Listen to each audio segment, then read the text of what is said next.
today it's last chance, first chance, and we'll talk about that. We'll talk about the sale. We'll talk about what's going to happen here between now and about 8 o'clock, 8:30 on Sunday night, when a champion will be crowned and will win $800,000. The field is going to be another record setter.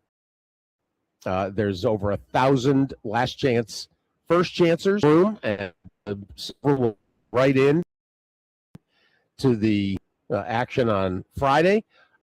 Others will already leave Vegas a winner because they'll have for next year in the league.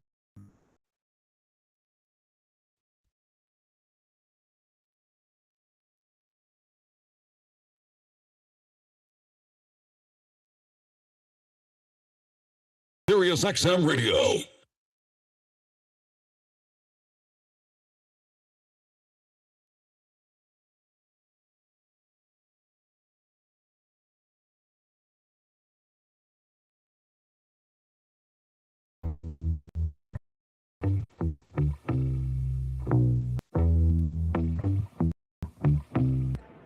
Keith,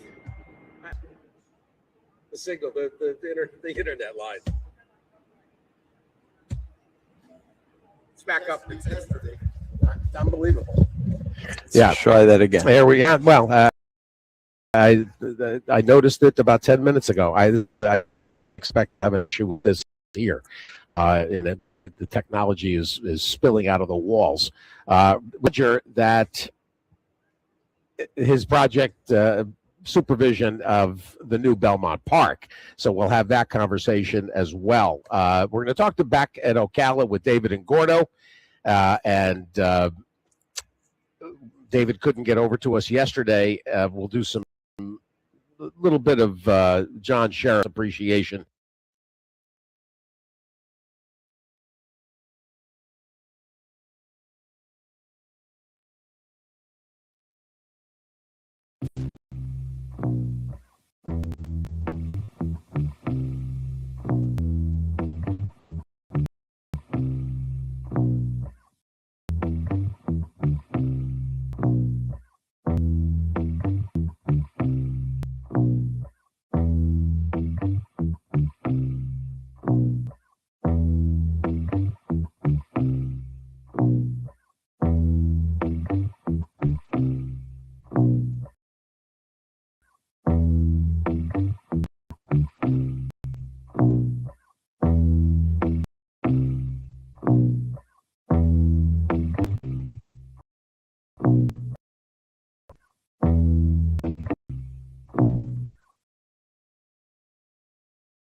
Las Vegas, ain't no place for a pogo like me.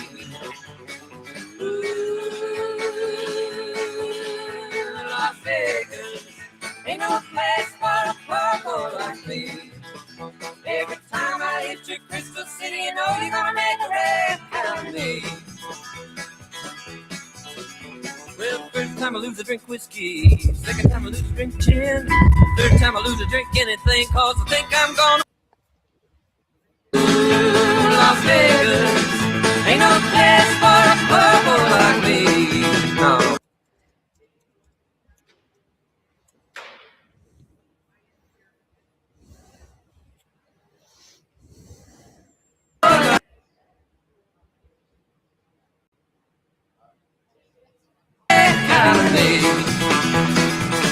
Well, we're going to switch things over to the Wi-Fi. I'll use their Wi-Fi for now. Yeah.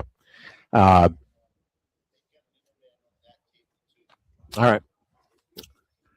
All right. Well, as I said, Roger Satina joining us. We'll talk to David and Gordo. We'll talk to Sid Fernando. Sire Watch Better Refocus, brought to you by Hill and Dale.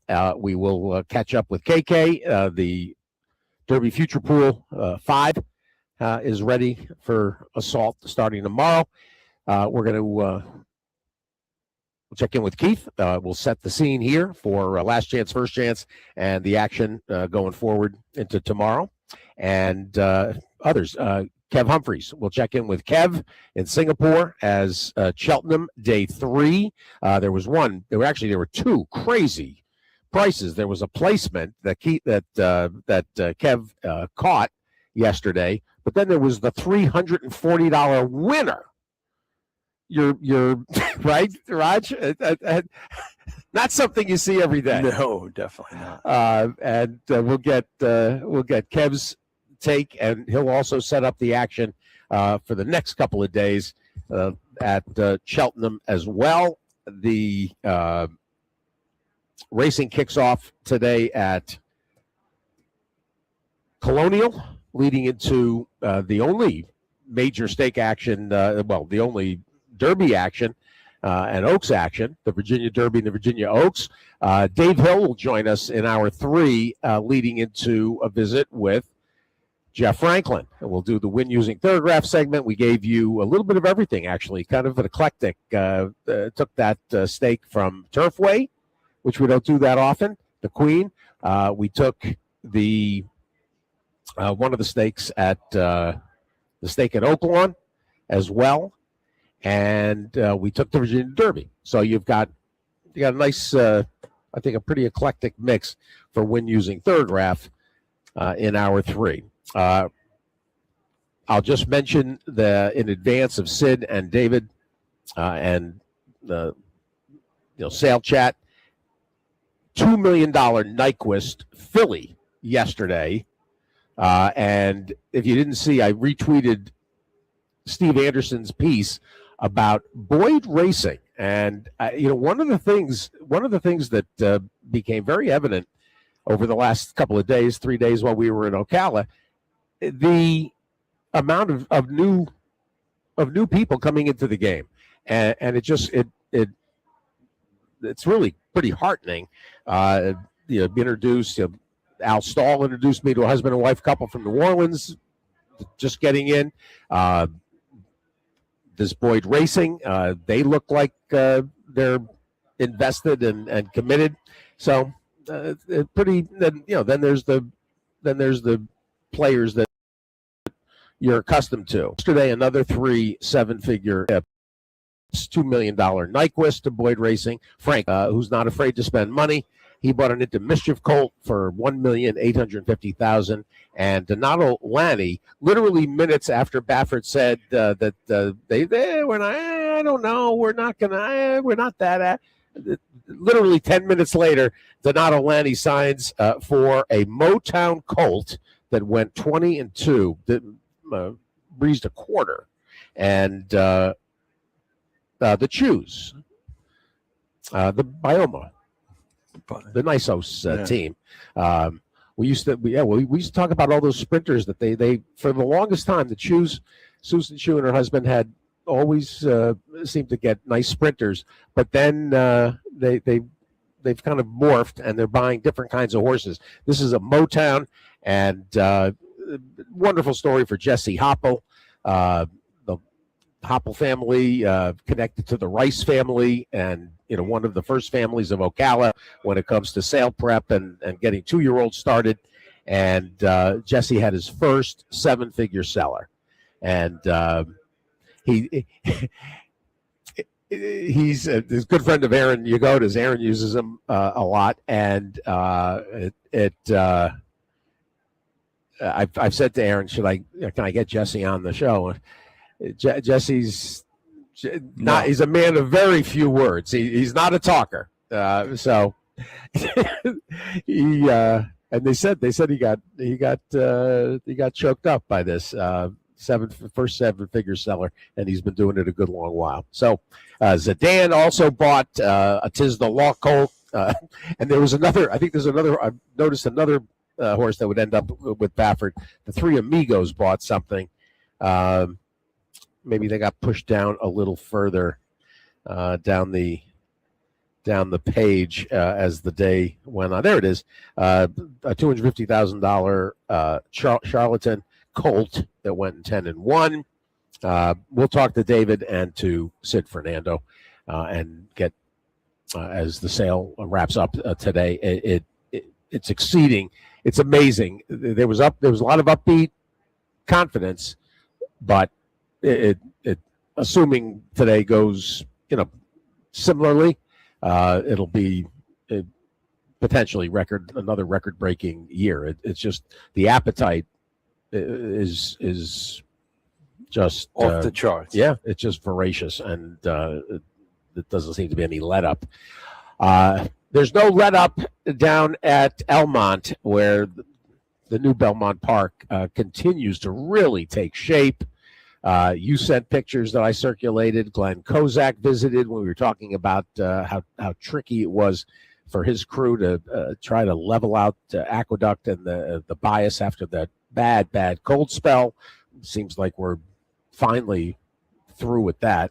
But through all of that, Roger, the building, you can now really see. You can envision it with all the glass up, the paddock taking shape.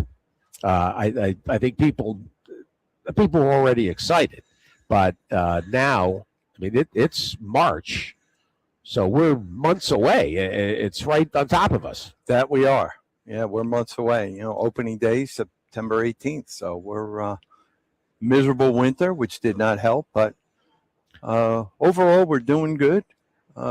The facade is basically in. You do see a lot of exposed, which is metal panels, which does not, which is purely architectural, right? And we'll have the roof on in a couple of months, and the interiors are moving full steam ahead. The paddock is getting built. The paddock's going to be absolutely beautiful. You can tell, spectacular. The paddock has got, and part of this is, this design team that essentially is responsible for every major palatial racetrack refit in the world, right? They did Ascot, they did Longchamp, they did. Oh yeah, I didn't know about the European. Everywhere. Oh really? Oh, absolutely. Really? Yeah. So they've got, and I'm sure with each building that you get, you just keep accruing understanding of the presentation portion and the tree. I understand the tree. From what I can tell, the tree is good. Got through this all right. It is so far so good. I was watering the tree myself last summer when it was really hot because we put sprinklers in. I'm like, if this tree dies, I'm going home. And I'm not coming back. That would be a bad look. Clear up one of the things that the people that it's remarkable to me that there's people that would actively root against the project being successfully executed. It's just amazing. The construction is you really have not. I won't say you haven't had a straw in your path, as the saying goes. But you had a rough winter. Talk about what will be ready for people to use when we get to September 18th. So we started September 18th, like a year and a half ago now. So it's going to be exactly 2 years. So obviously the basement is all the back of house and mechanical systems, and all of that will all obviously be done. The first floor obviously be done. We are pushing very vehemently to have the second floor ready for September. And my feeling is that we will get where we need to be. So the second floor has the big balcony, exterior seating, has the horseman's area, and all that. Above that, you have the third floor, which is a tiered dining, which will still be in progress. The fourth floor suites, which will still be in progress. Probably 4 or 5 more months into the first quarter of next year to be 100% done. To have everything signed off on. We don't have a choice. We have to finish, and we will. Of course. The weather, from what I could tell, other than discomfort and the snow and getting guys to work, I imagine, some days because of that. But it really didn't affect you. Really, putting the roof on the building, which is kind of important, the weather kind of put a monkey wrench in that. You always want to get that done sooner than later, but we'll be there probably by the end of April, where we'll be 100% watertight. So interesting. That will, the topping off. Did you have a topping off? We had it last summer. Yeah, we had it last summer. A little topping off ceremony. It was good. Nice. The governor came. And, Joe McKay, bring it to Tim Tams. I love it. Thanks, Joe. What has either surprised you or been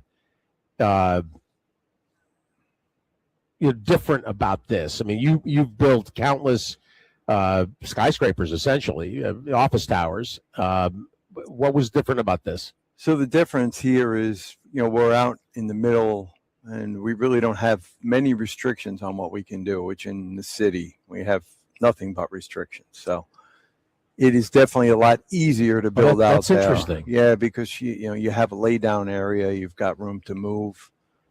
You're not on a city street. So in that aspect, it's been a lot easier to move around. I mean, it's basically a tall building laying on its side, for lack of a better term. When you work horizontally, you can really put more people in it. Vertical transportation is not an issue because you just take the stairs. So getting people to where they have to work, you walk up 5 floors. So when you do a skyscraper, you got to take an elevator to go up. We have one elevator to bring material up. I mean, most people just walk up and down. So, how many elevators is the building? We have a temporary hoist which will come out. There's 7 elevators in the building. 3 of them are ready to be tested. The other 3 will be done in another 6 or 8 weeks and be ready to be tested. And then there's one single elevator that we're working on now. So there's a few escalators that go up. I was going to say, what's the escalator? There's 4 that go from the ground up to 2. Wow. And then 4 that go up from 2 to 3. What was the final what's the final usable square footage? It's like 250,000 square feet. So it's a quarter the size of Belmont. It's 650 feet long. That's the length. So technically, it's half the length of what the old Belmont was. And a quarter of the space. Yeah. Belmont had 1 million square feet, which was, insane. It was insane. I mean, this place will be absolutely beautiful when it's done. I mean, it's really,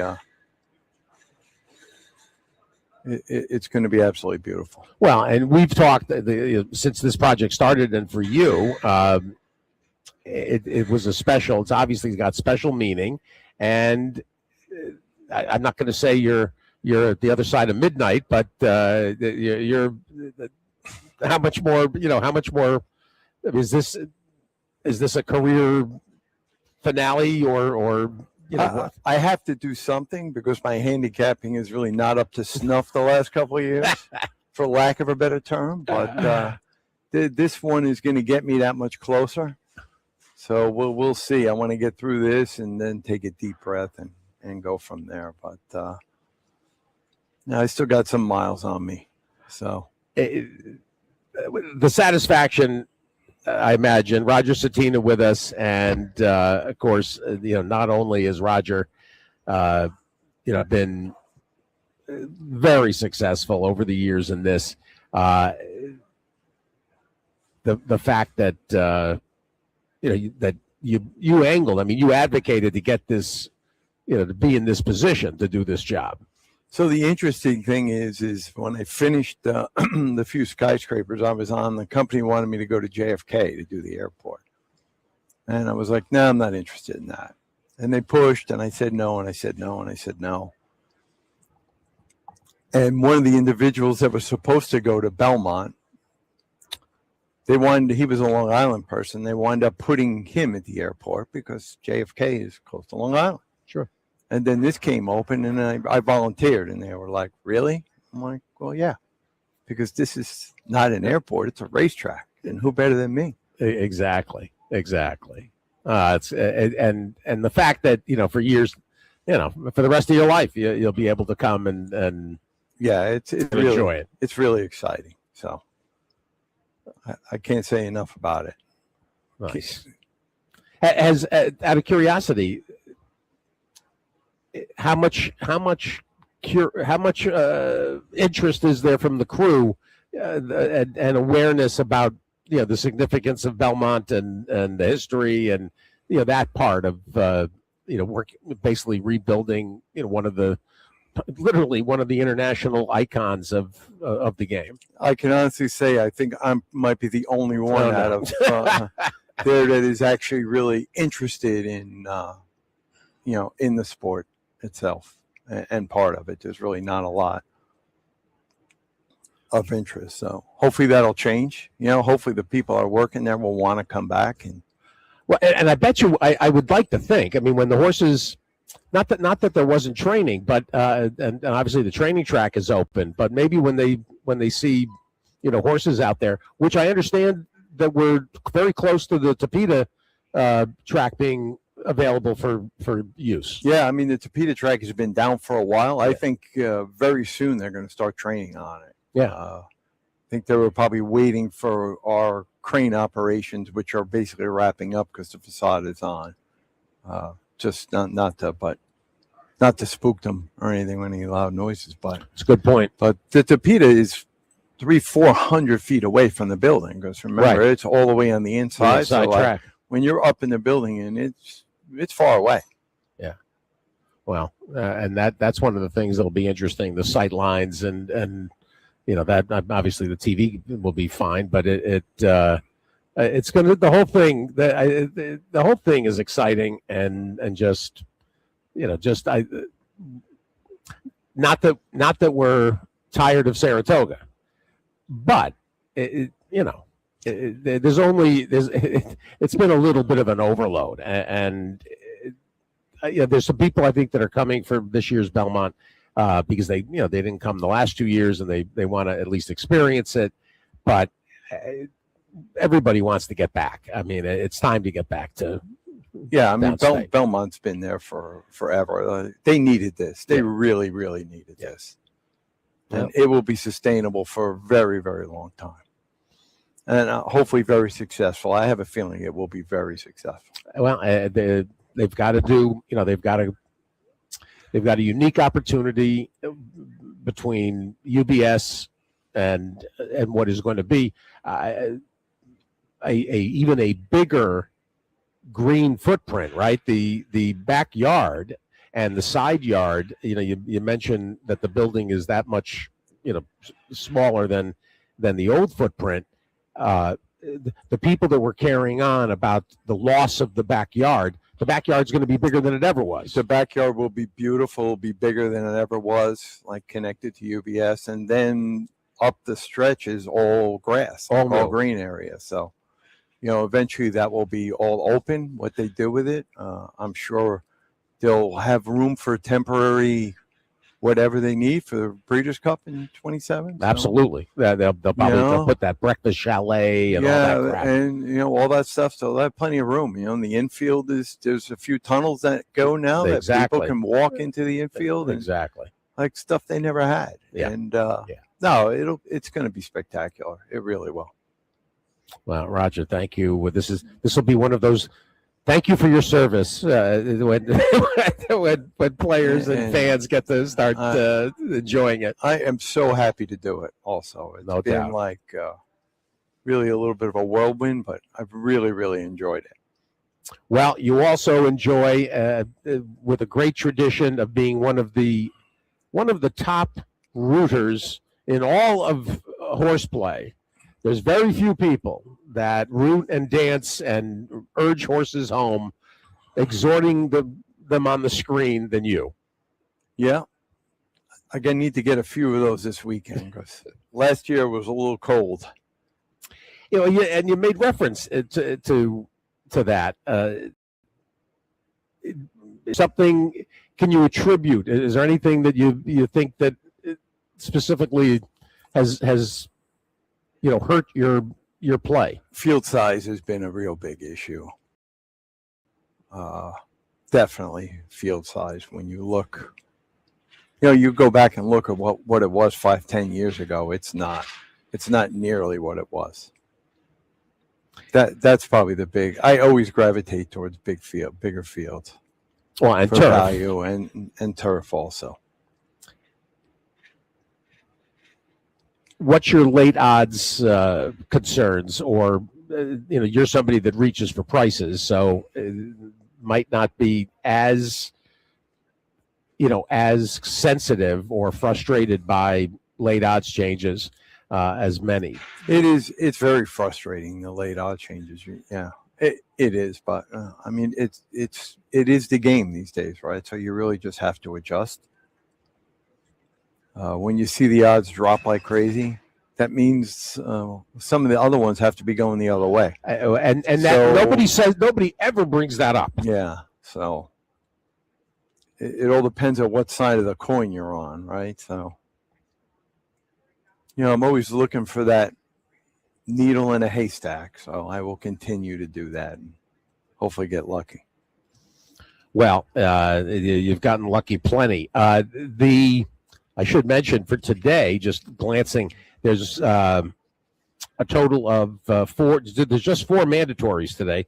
Oaklawn 2nd, Gulfstream 5, Fairgrounds 5, and Aqueduct 7.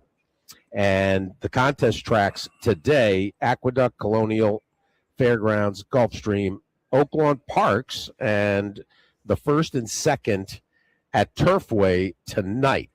4 mandatories today and 7 electives, optionals for players to shoot at. And even though you have 1 or 2 tickets, I have 2.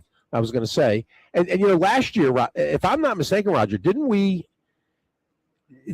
discuss some of your frustration over the 2-ticket approach? And I remember you said that maybe I'm better off just having one ticket. Yeah, it can be a little tricky because you could have 2 tickets with 150 and not make it to the 3rd day. So it could be a little frustrating. I hopefully have the right plan this year, so we'll see. We'll talk about that, and one of the, to me, interesting portions of veteran NHC players and successful players is adapting, to the conditions, adapting to the slight wrinkles. There's been a little bit of a tweak of the Friday, more opportunities for people to use optionals on Saturday this morning, right? Saturday, and that's been a slight innovation. What has changed, and how have you changed your approach? So I'll go by this year's approach. Like today, the 4 mandatories. Like I have a horse that I like in each one, so I'll play them on both tickets, and then I'll separate the optionals. I have a list of 20 races that are optional that I'm looking to bet today. So I'll split the 2 tickets up after the mandatories, and I'll do something similar on Friday. Keep the mandatories. In the mandatories, I always like to bet something that's going to be a price because you've got 800 people that are betting these, right? So to go in with a 9-5 or 2-1 in a mandatory, you got to hate yourself. And that's another one of those philosophical decisions for players, and it actually give everybody, and I'll do this with Keith too a little bit, but give everybody the basic formatting, not so much for today with the when it comes to last chance, first chance, but for the weekend, Roger, and picking out a number that you expect will get you, first of all, into Sunday's semifinal, and then from there, you really want to get to 100 each day and get to a 200 total. I mean, traditionally making the cut's been 185, so you're really looking at if you can get to 100 on Friday and 120 on Saturday, where you have more opportunities. That's kind of what you're looking at. And how much of that is then going through that list of the elective races and estimating do you estimate a strike rate? Is there a certain percentage of those races that you expect to hit? And then how does your decision making change, as you're crossing those races off as it gets later in the day? It all depends on how you're doing in the beginning, right? So one thing I got to refrain from is firing too much early, because everything later on seems to be the field sizes get bigger. The races are more competitive later in the day than they are early on. All right, but on one ticket, I will play more of, if I like some cap horses that have an outside chance, and then the other ticket will focus on more in the 5 to 10 to 1 range, the more medium range ones, which seem to have a higher strike rate.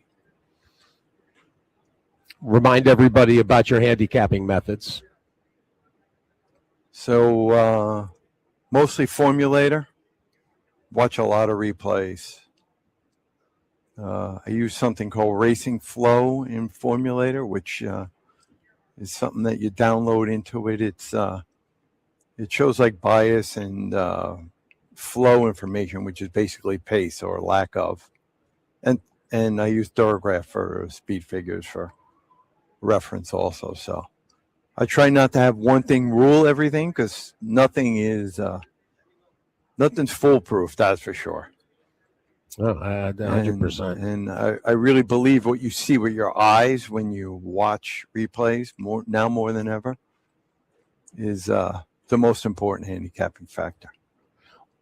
I mentioned, actually, we were talking before we went on air, and I had Glenn Kozak. Now it's probably almost a month ago, probably, when that terrible cold snap was making it very difficult for the track maintenance to handle, the bias that had developed until there was some warm weather that got essentially the ice out of the track. Yeah, it was brutally cold there for a crazy. while. It was just nuts. And there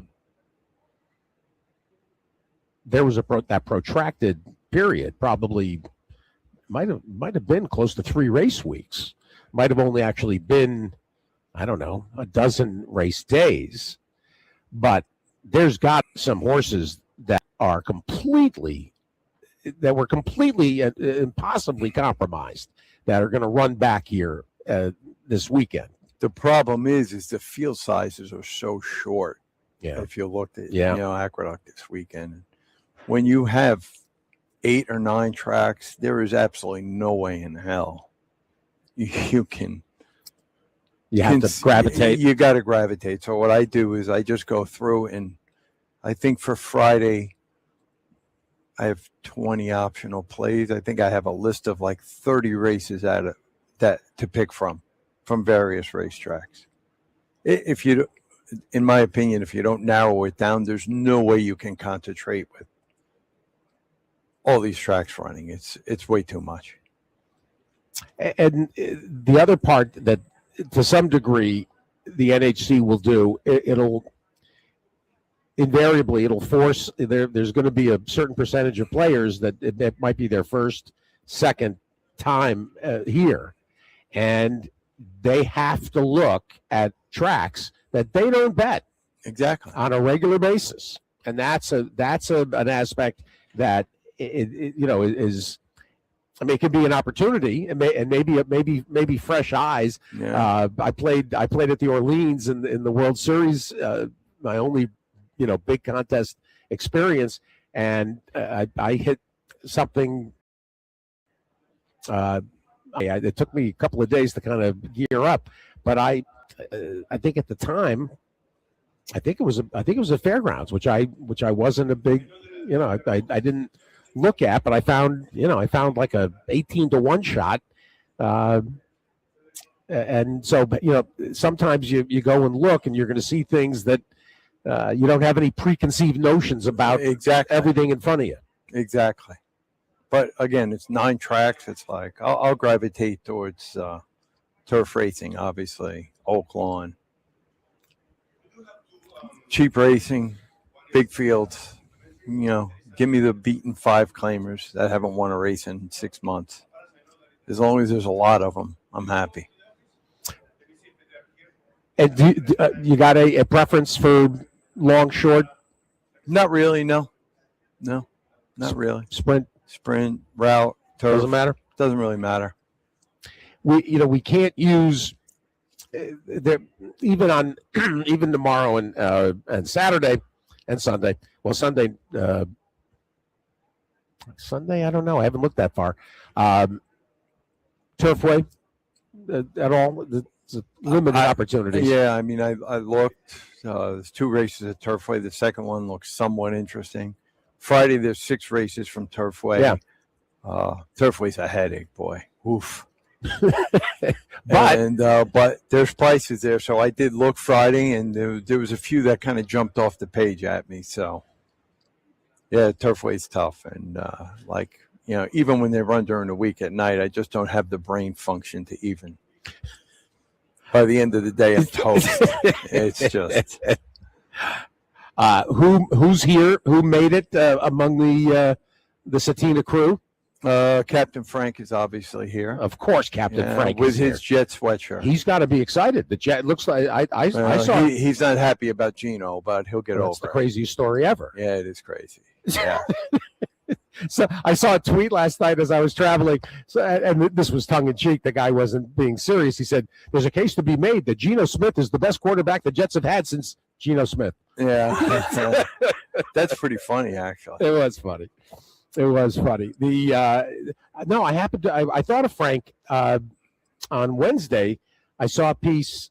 Was it CBS? I think it was CBS Sportsline, and they were making the case that they gave the Jets so far through free agency. They gave the Jets like an A- or an A. They're one of the top winners in the early days of the free agency action. Hopefully, it works out for them. Well, and who else? Who else is kicking around? That Nick Casolari's here from New Jersey also, and Kenny Jordan is here.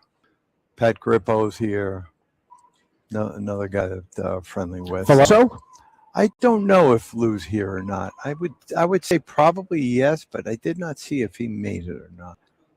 Rich Ang told us the other day, and I don't think we're going to see Rich this weekend. You had dinner though with him. Yeah, last night it didn't sound like he wished us luck. Yeah, he's not up to it. Yeah, yesterday, as it turns out, was the 1 year. The 1 year exact anniversary of his wife's passing, and it's been tough for Rich. So I'm disappointed because we Yeah, I mean he sat next to you here a few years for ago. years, Yeah, for years up until last. I mean, obviously last year it happened days before we started. So, well, Roger. When I go to Louisville to Derby coverage, Darren Rogers provides the invocation, and this is always the kickoff conversation, and we're that much further down the line for the opening of Belmont. So put that aside now and focus on picking winners. Pretty much, and that's really. That's what makes this kind of pure, and nothing.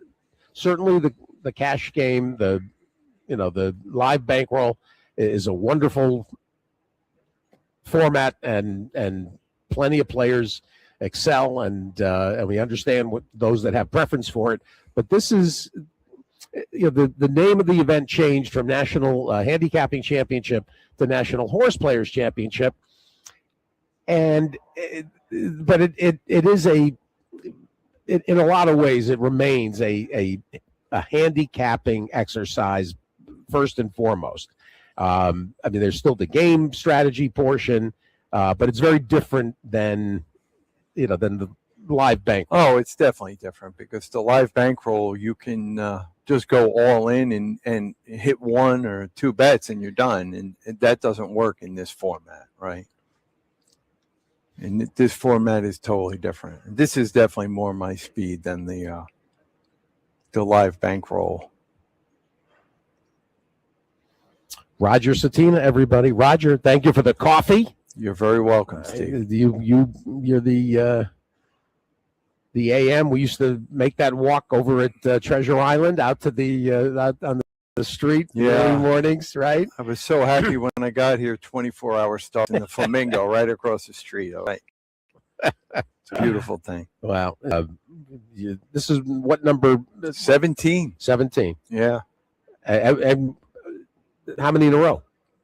Oh, I don't know. The only one I missed was around when they ran in the summer. I did not come. The COVID year. Yeah, and they let me transfer to the year after, but that was it. But you had qualified. I did, yeah. It wasn't like you hadn't qualified, and from the start, when you first from the first level of interest. I mean, what the first. I guess the first few I went to was Red Rock. I did not go when this was Bally's. Yeah. I mean, Frank and I got started in these handicapping contests with Bill Delaware Park, who ran he's one of the godfathers of the handicapping contest. What a nice man he was. He was the one who really got us started. There and Penn National was an early adopter, and it grew from there. It's really amazing, actually. It really is. Well, and then you see, then some people have come and gone and now come back. Twin Spires has gotten, absolutely all in. Oaklawn had their first contest ever earlier this winter. So I really don't know why they wouldn't, right? Like, no, Hammer pushed them for years to try to do it. Now, Raj, thank you, and you're very welcome. We will check in. We'll check in with you tomorrow, Saturday, and we'll be watching the leaderboard. All right. Take care. Pal. Always great. Roger Satina, thank you. Kicking things off. We're gonna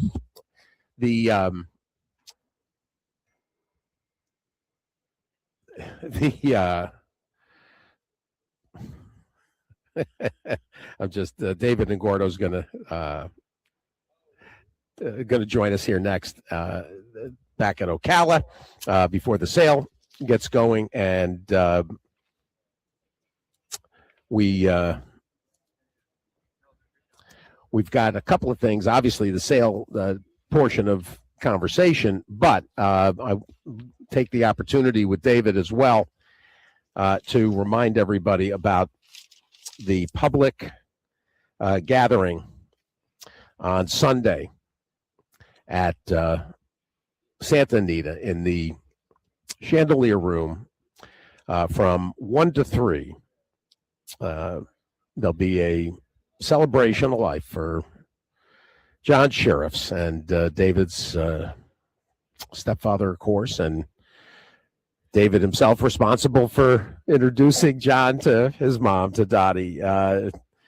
David, let's do this first, and I knew it was going to take a few weeks for you to kind of absorb John's passing, but I absolutely eager to have you pay tribute to him. I'm sitting under a tree here at OBS that I've sat under since the first time I ever came here. Since 29th sale for me at OBS. 29 years, that means I've been coming here. And, this tree's always been here. John's always been there. And, it's a shock. April Mayberry called me up. She said, "Hey, I'm going to tell you this. John passed away." And I said, "Holy cow." You just don't know what to do. And, obviously, the way it happened was good for John, peaceful, no pain that, we're aware of. So, but the people he left behind, and, mostly, and most important, Dottie, it's how you deal with it. And, that's what I think everybody's grappling with. But for me, obviously concerned about Dottie and my daughter Reagan, who, what it turns out is John liked her more than all of us. And all the sort of tributes and things like that. And she did a phenomenal job. I was very proud of her in this, and she loved John and looked up to him. And, she'd say, "Oh, Papa John." And when she was a kid, she'd say it so fast. It sounded like that song, Shaka Khan. We'd always laugh when she did. So she gave a great there, which I told her, why don't you write something and we'll get it published and, get it on your show or get in the TDN or, something, a tribute. And she wrote something and kind of misunderstood what I said. And she gave a speech and it was phenomenal. And we had an unnamed 2-year-old and we named it Reagan's speech. So we have, that as a tribute as well. And the horse looks like it can run, which my daughter's very lucky that way. So, it's, we're all in shock, the people that knew him, amazing the amount of people that have come up and said wonderful things and all had a story about him. And, I'm going to give my shameless plug here. If John does not get in the Hall of Fame, it is an absolute crime, and the Hall of Fame needs to look at themselves and go, how did we F this up? Because he's everything the industry says it wants. He was a boutique trainer. He wasn't, numbers. The horses just weren't widgets. He trained a lifetime, one of the greats of all time, a Hall of Famer. He trained a Derby winner. He won the Breeders' Cup Classic and the Distaff in the same year, something nobody's done. Just on and on and on. Close to 20% of his lifetime wins, think about this, are graded stakes wins. And he didn't have, 100-horse stable. He maybe had 50 at the max. So I hope for him, and I will say I think it sucks that himself, and I'll go on with Christophe Clement, who I think it was a crime, who sadly was known to be ill, and they didn't put him in last year. What are we waiting for? It's the one thing that we're going to have to get the Ouija board out if they do the right thing and put John and Christophe in and tell them, hey, you got it. I mean, it's it's very frustrating to me. And I'll tell you something else. I had more really reputable horse writers say, well, a Hall of Fame guy and trainer. And I had to tell him, I said, you got to vote, right? Yeah. I said, he's not in. And one guy I really respect, he's a good friend of mine. I'm going to say his name. He said, I didn't know that. I thought he's in. I said, well, he's not. And so if as an industry, we want to celebrate people for what they've done right. The next guy that gets in the Hall of Fame that's a trainer, he's a Hall of Famer on stats, but he's not a Hall of Famer in other ways. Here's a guy that two people, quite frankly, that were good people. They helped others. They cared about their horses. They won at a high level. Their records are clean. There's no controversies around them. This is what our industry is looking for. I hope we get to celebrate them this summer.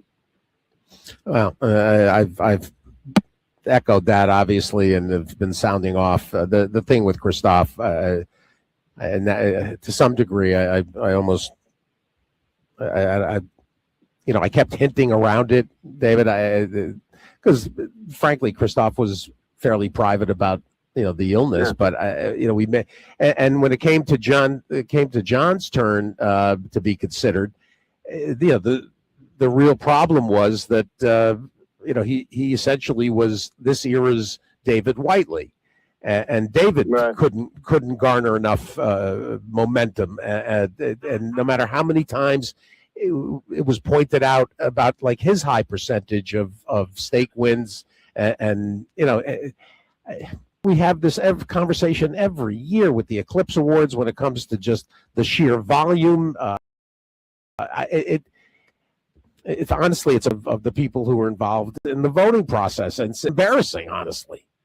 Well, let me add something that I really, if I was czar for the day, I think one time you asked me, what would I do? I said, well, wait a minute, that's a broad question. But if one of the things that I really believe should happen at the Hall of Fame is that any living human member could get a vote, because who knows more about what it takes to get in the Hall of Fame than a person in there.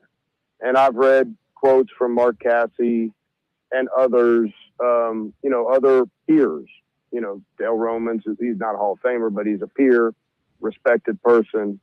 Graham Motion, I saw some things from him that I thought were accurate.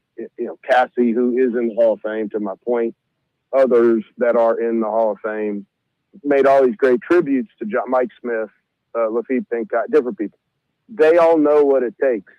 Why shouldn't they get a vote over somebody, from a small paper that maybe watches racing a couple times a year? And I'm not disparaging those people because they have a place in the ecosystem, but to be voting on such an important topic, I think, and Eclipse Awards the same. I think they need a revamping, and I hope they do it.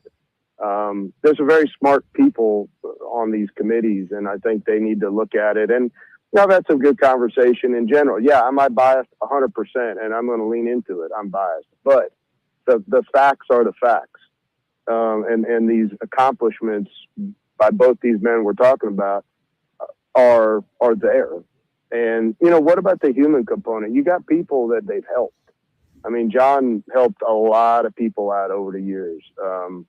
Christoph did the same. Doesn't that count for something? Sure. It can't just be, you got to be a Hall of Fame person, not just a Hall of Fame trainer. And so, listen, I get off my soapbox on it now, but I really hope, this summer we have something to celebrate for. David, before I talk about the sale with you, David and Gordo with us back at Ocala, and it was pretty wild 3 days while I was there. There's one more session, of course. We'll talk about that in a minute. In terms of meeting John and basically, making the magic happen between him and your mother, what the qualities, and you've hinted at a lot of it, but what made John unique as a horseman, and is there room in the game for a guy or gal like him to be successful again, or has our format and the modern business side of this made that impossible? I'd like to believe no, but here's the thing. If you own horses, you have a choice. And you, the proverbial you, right, has to go find people. There's not only 5 trainers in America that can train, and that's not a knock on any of them. No. They're very good at their jobs, but there are other options out there, and I think it's up to us. I'm proud. Al Stahl, Rusty Arnold, 2 very good friends of mine. I don't have any horses with them now, not by choice, just for the way the situation works out. They always told me one of the things they respect about me, which I'm proud of this. I've always looked for trainers that are under the radar that need a chance. And so what I'm saying to owners out there, give someone else a chance that deserves it. There's trainers that have had chances and they've mucked it up. That's on them, but there are trainers that haven't had chances. You should give them a chance and, see what they can do, and don't give them the B horse. You got to give them a horse that can compete. So, how does that pertain to a John? John got a shot with the 505 horses. I think it was Eddie Naham kind of tapped him to move up to head trainer, and look what it did. John's career, it had the 3 stages. It had the 505 stage, which, people bust on John. Oh, he didn't run horses early. He won 2 furlong races Absolutely. with 505. It wasn't really his gig, what I think he wanted to do. That's my opinion. Then he got to Jerry Moss era, and look what he did with those horses. Derbies and Breeders' Cups and all that. And then he got to his final act where he had horses for us. We owned horses, a few horses together, very successful, which Dottie owned part of, and West Point, and a few other friends of ours, Joe Hudson. We own these horses, and then he had his, with Lee Searing was his final act, and he did some amazing things for Lee. He really, when you look at Lee's program, the really, really good ones were with John. And, up to the end with Baeza. And there were some nice 2-year-olds, coming in bred and things that look good. So in 3 acts, people took chances with John, and it rewarded them with the best career, stats they had and presenting the highest level. So John was hands-on. He wanted a certain number. John, I don't hide from it. He and I are different personalities and approach things very differently. In the end, we don't always agree, but I always respected him and what he wanted to do and how he does it. And you got to find people like that. So my answer is what makes John different. He was hands-on, and he had it. I make a lot of analogies. You can give me the recipes from Frank and Dean to my house and cook them, and they do not taste the same. But the chefs have a touch, and the meal comes out different. An artist, you can give me a paint by numbers, and mine's gonna look like a stick figure. And Andre Potter or whoever you like is your artist of choice. Richard Stone Reeves is gonna have this beautiful painting of a horse. It's the same with training. It's an art. There are good managers of horses that have good assistants helping them, but there are people that really know how to train. And John knew when to push, when to pull. You can't just baby these horses. You're not trying to break them down, but you have to push. You have to get them fit. Every good coach, I've been blessed to meet interesting people from other sports disciplines. They push their players. The kids, and my daughter goes to a high school called Baylor, the academic and sports powerhouse. They have some of the best athletes in the country, in the world, go there. And I talk to the kids that are friends, and I hear the coaches and, Alabama's coming to scout this one swimmer. They push them harder that day. They got to show off. And it's the same with horses. You got to know how to push. You got to know how to get them there. And John had a feel for it. And that's something, that's his secret. That was his gift. And there are lots of trainers that I think have gifts that don't get a shot. John was blessed to get a shot, and he capitalized. And I hope more people, to your bigger question, are willing to give trainers a shot. In our own household, I recruited Cherie when she worked for Chad. She had no interest in being a head trainer, as you know. I told her, look, I'll help get the horses. I'll put up my own money. We'll do this because I believe you shouldn't be an assistant. You're as talented as Chad. No doubt in my mind. I'd say it to his face. You need to be doing this yourself. And it's worked out. People should reach out and try to do it. Take a chance, If you're a bloodstock agent or a racing manager, go take a chance on a trainer. Recruit somebody. Give them an opportunity. If you're an owner, branch out. So I'm a big believer that there's a lot of opportunity still in this game for people, but you have to reach out, and you can't just look at the surface. You got to look beneath it and dive in there and be willing to take a risk and willing to help somebody succeed. David and Gordo with us, and appreciating John Sheriffs, and perfect segue, David, to what's going on there at Ocala.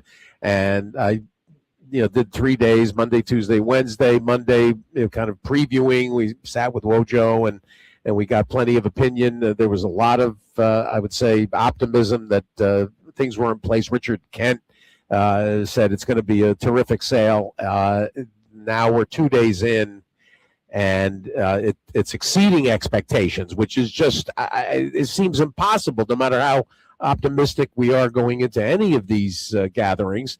The demand for premium horses and on down, it's just unending, it seems. And I think it's phenomenal what's going on. People want to race horses. That's what they want to do. They want to race horses. And thank you very much. Sorry, somebody's giving me a picture of my dog. The most important thing I've got. So where the people want to race horses, I think, with the negatives, this business is really bad at this.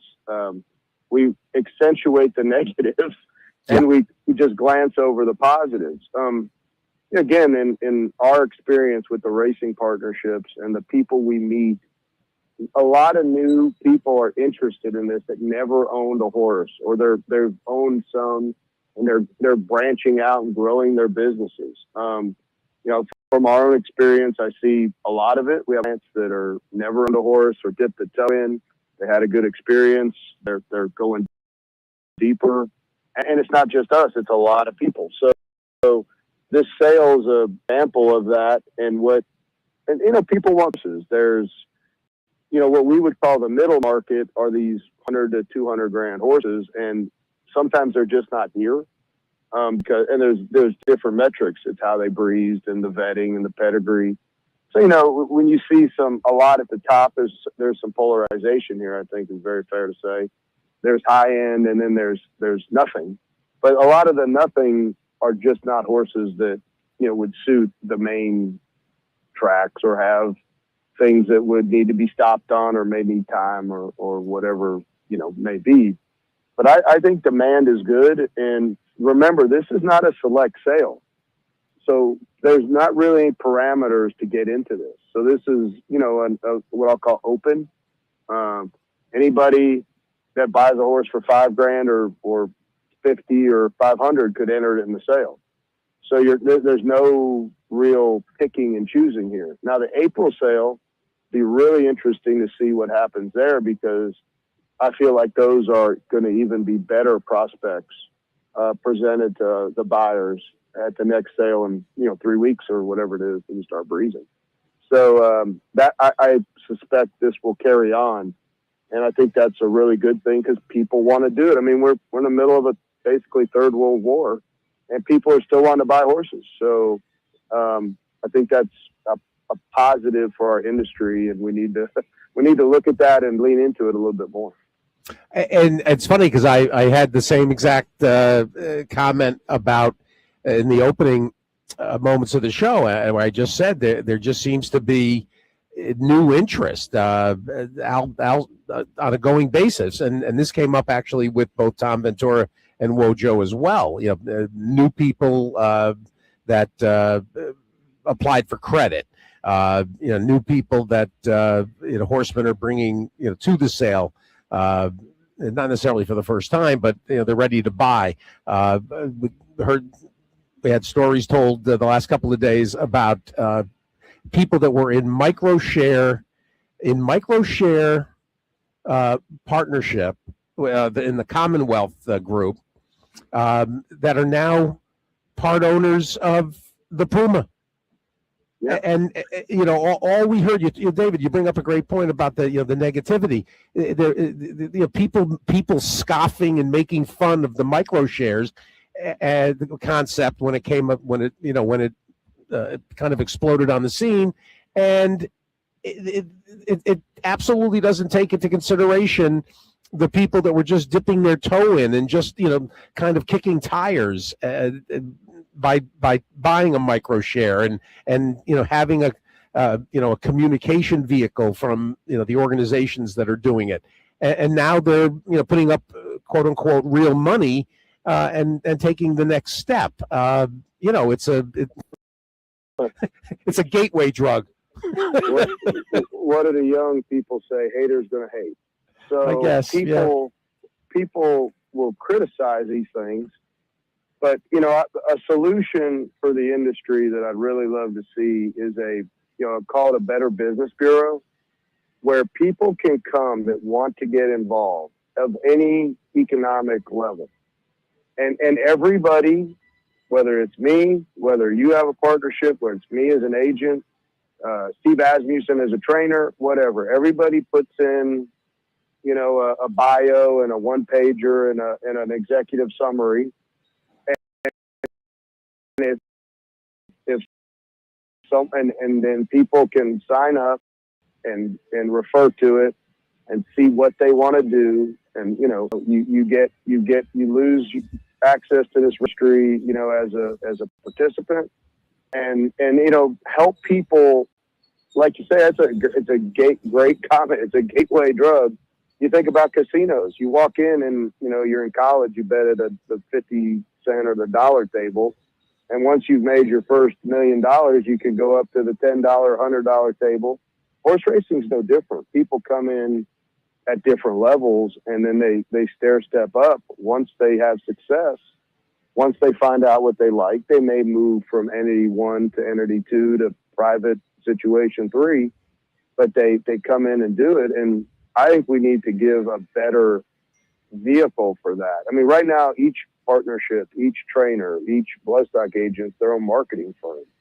What would be wrong with some kind of national program that's qualified? Like, you can't say, "Oh, I bought Zenyatta," and have nothing to do with Zenyatta, or I can't say I bought, Secretariat and I wasn't even born yet. It has to be, references and different things. And I think we could see tremendous growth. I mean, a lot of people don't know how to get involved. And I know with I'm involved with West Point, as you know, and, I'm friends with Billy and Fenton.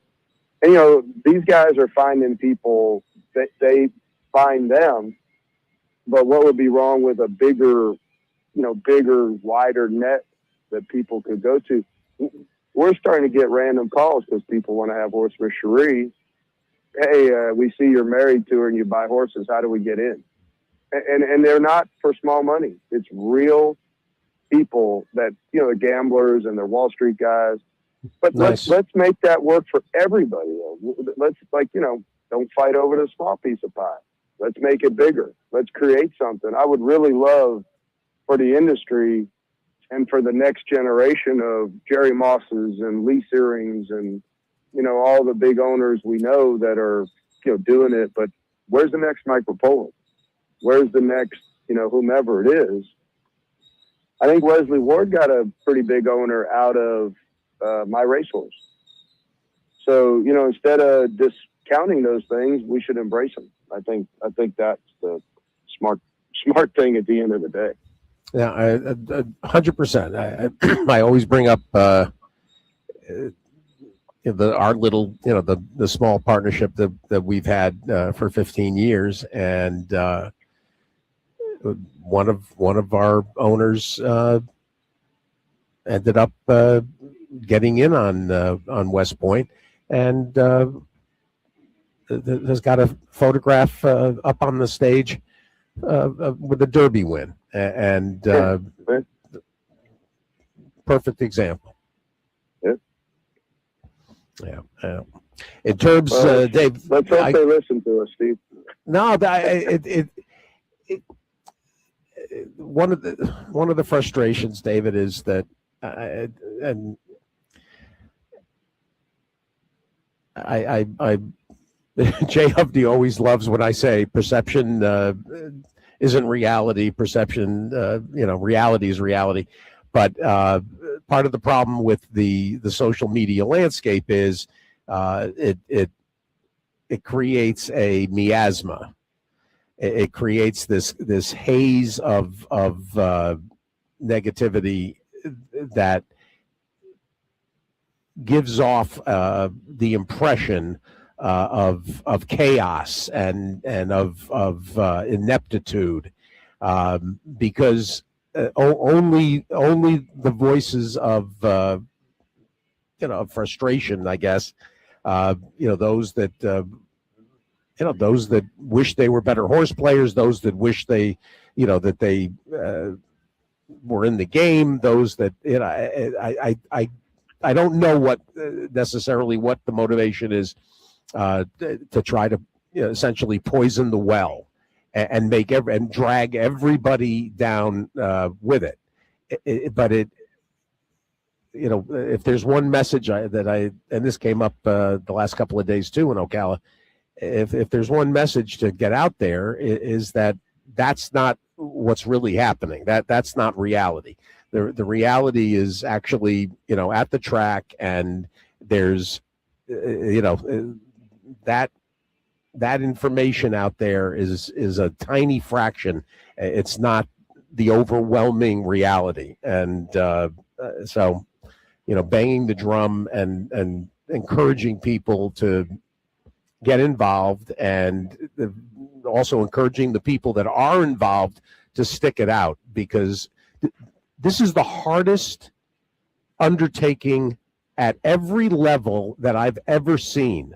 And I worked for Procter and Gamble. I worked for a group that owned Dan and Yogurt. I had my own food brokerage business for 30 years. Anything that I was involved in business, it pales in comparison in treacherous footing. This is the most difficult game for everybody that is in it. Horse players, horsemen, breeders, owners, track operators at every level. It's a high wire act, and there's people falling. Sometimes they fall in a net and they climb back up, and others are hitting the ground and not getting back up. But there's nothing harder than what we're all doing and what we're all trying to achieve. I want to meet the guy with the net because I don't have one. I'd like to know where that is. Basically, I agree with everything you've said, and it's funny. Some things you're touching on, like when we all get together at a sale. We've had some great conversations, about non-sale stuff here. It's been, like a very productive, positive thing for horse racing convention. But you'll talk about like a race. Okay, I never say names or situations because I don't will something into existence because I'm superstitious like that. But you have a horse break its maiden very impressively, and you're like, man, and they're writing articles, and oh my God, and the trainer goes, wow, I'm not even BSing you. This is unbelievable. I never had a horse like this. The next morning, you get the call. We got a tender. It's like you don't even. There's no safe space in this to enjoy it. You're always waiting for the other shoe to drop.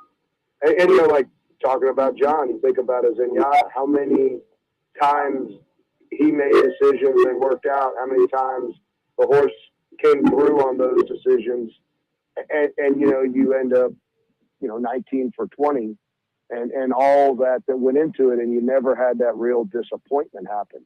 Right there in itself is a Hall of Fame, activity that's hard to do. How many horses have we all owned? Some of the best horses we ever had didn't make it.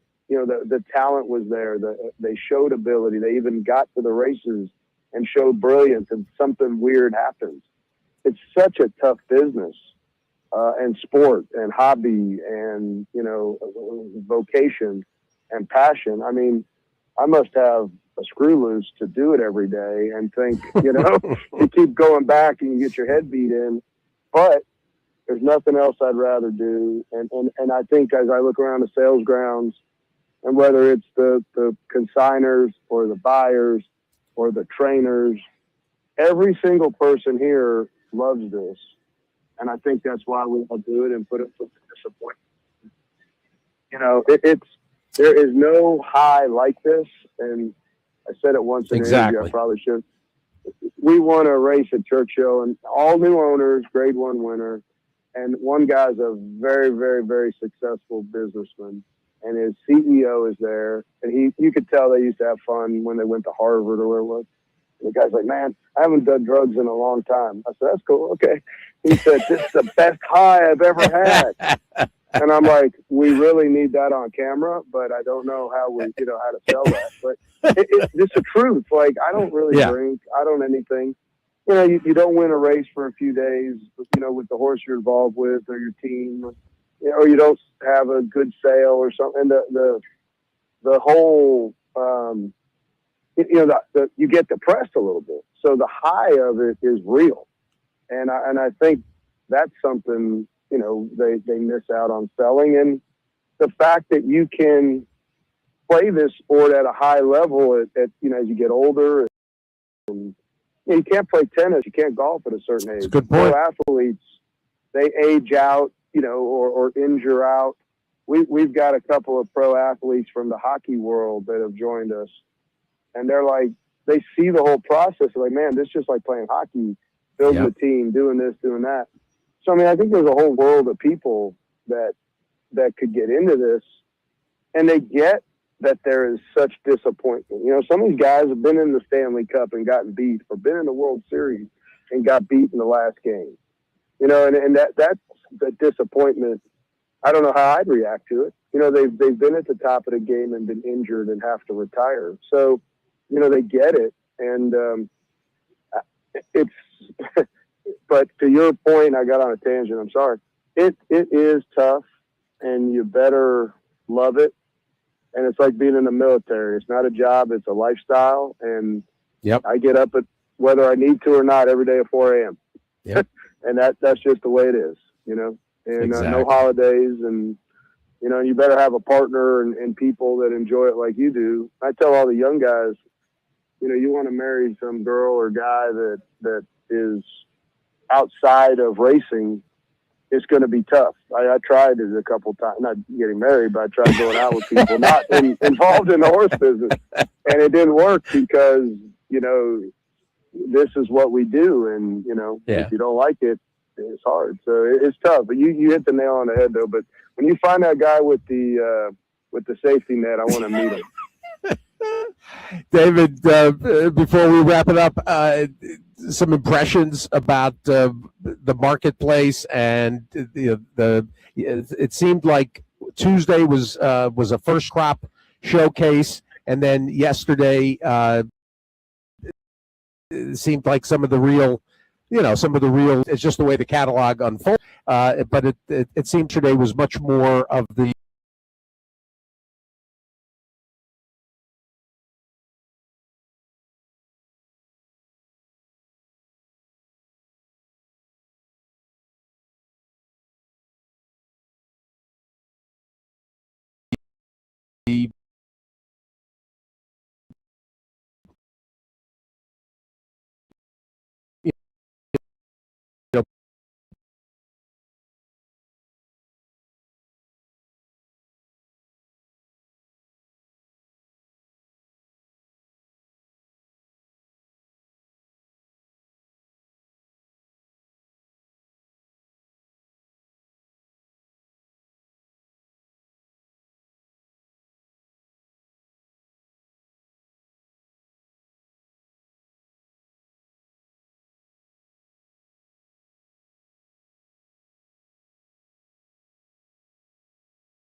Nyquist is good. You know, In the Mischief is good.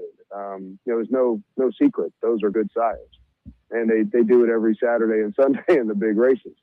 So these younger horses, you're taking a gamble. And when I started, you used to be able to buy a first season sire for a value.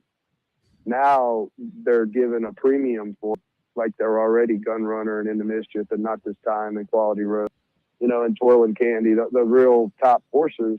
They're paying for Drain the Clocks, and I forgot who the other horse. Drain the Clock's been very popular, but they're paying for those like they're already made it.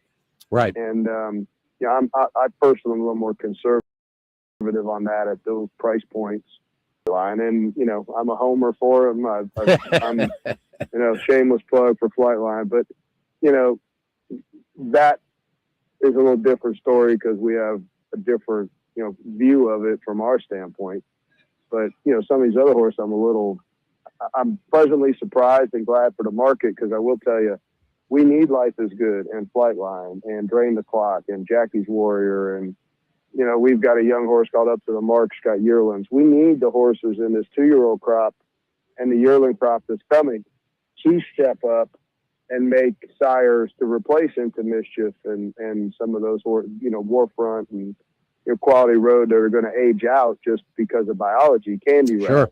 You know, we need these young sires to fill in, and so we don't have a gap there. So I think the industry is hopeful that these horses will come forward.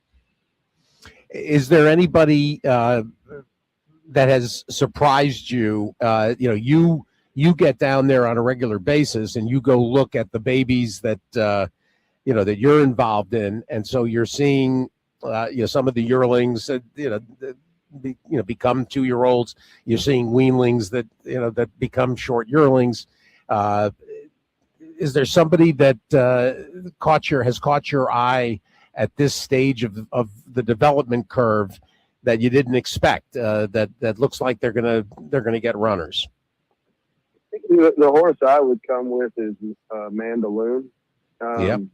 And I think he won 2 races on disqualification, and that's not criticism, but that's what happened. And so in my mind, I'm like, well, how do I reconcile that with them? But once they get to breezing, this is a performance sale, and I like them as yearlings, and I like what I've seen here. There were a couple really nice ones. Waver Tree sold a colt yesterday. It was phenomenal for like $560. I thought he was a real killer. If I see him in the entries against something we have, I'd be like, well, that horse is, if he trains on, he's got a shot.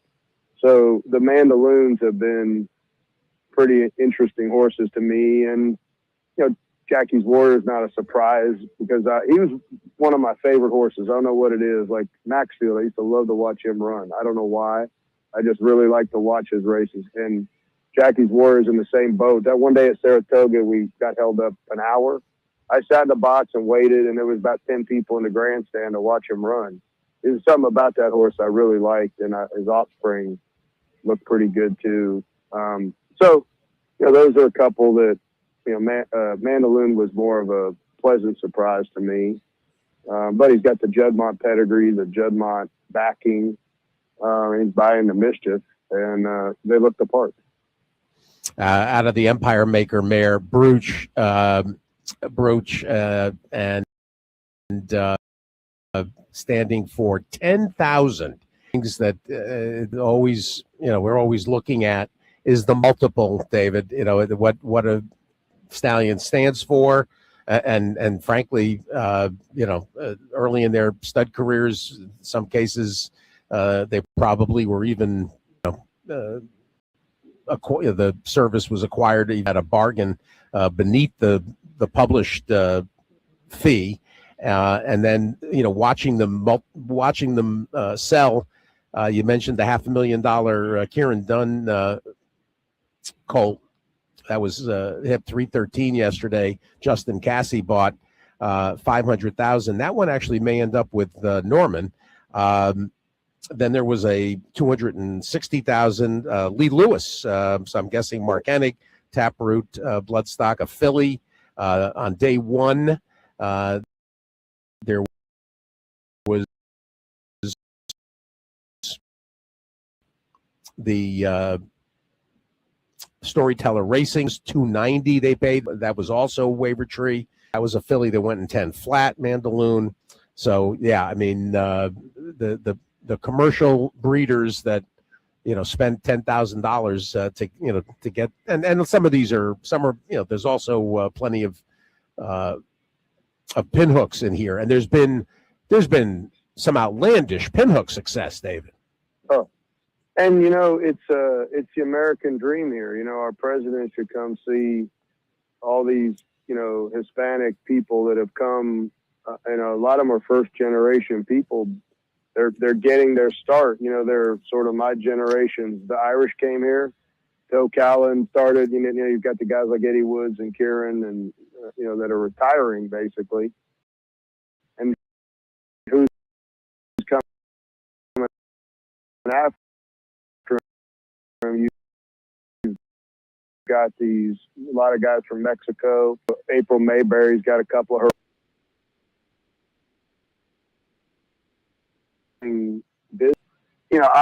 It's cool. Like I'm for everybody that works hard getting a shot, and it's up to you what you do with your shot. And there's some people here really working hard, and it's great. And it's not just Kieran Dunn or Ocala Stud or the usual names. You're seeing some of these Spanish sounding names. A guy named Blas Perez has been doing it a long time. We bought a filly off him on day one by Epicenter, who I really like. That's who Reagan's speech is by. And, he's been doing it a long time, and he sold a beautiful horse for 400-something thousand. And I think it's great that you're seeing that, not just from the tried and true, but from the next generation. And it's great that they're not, they're from different cultures, and they've come to Ocala.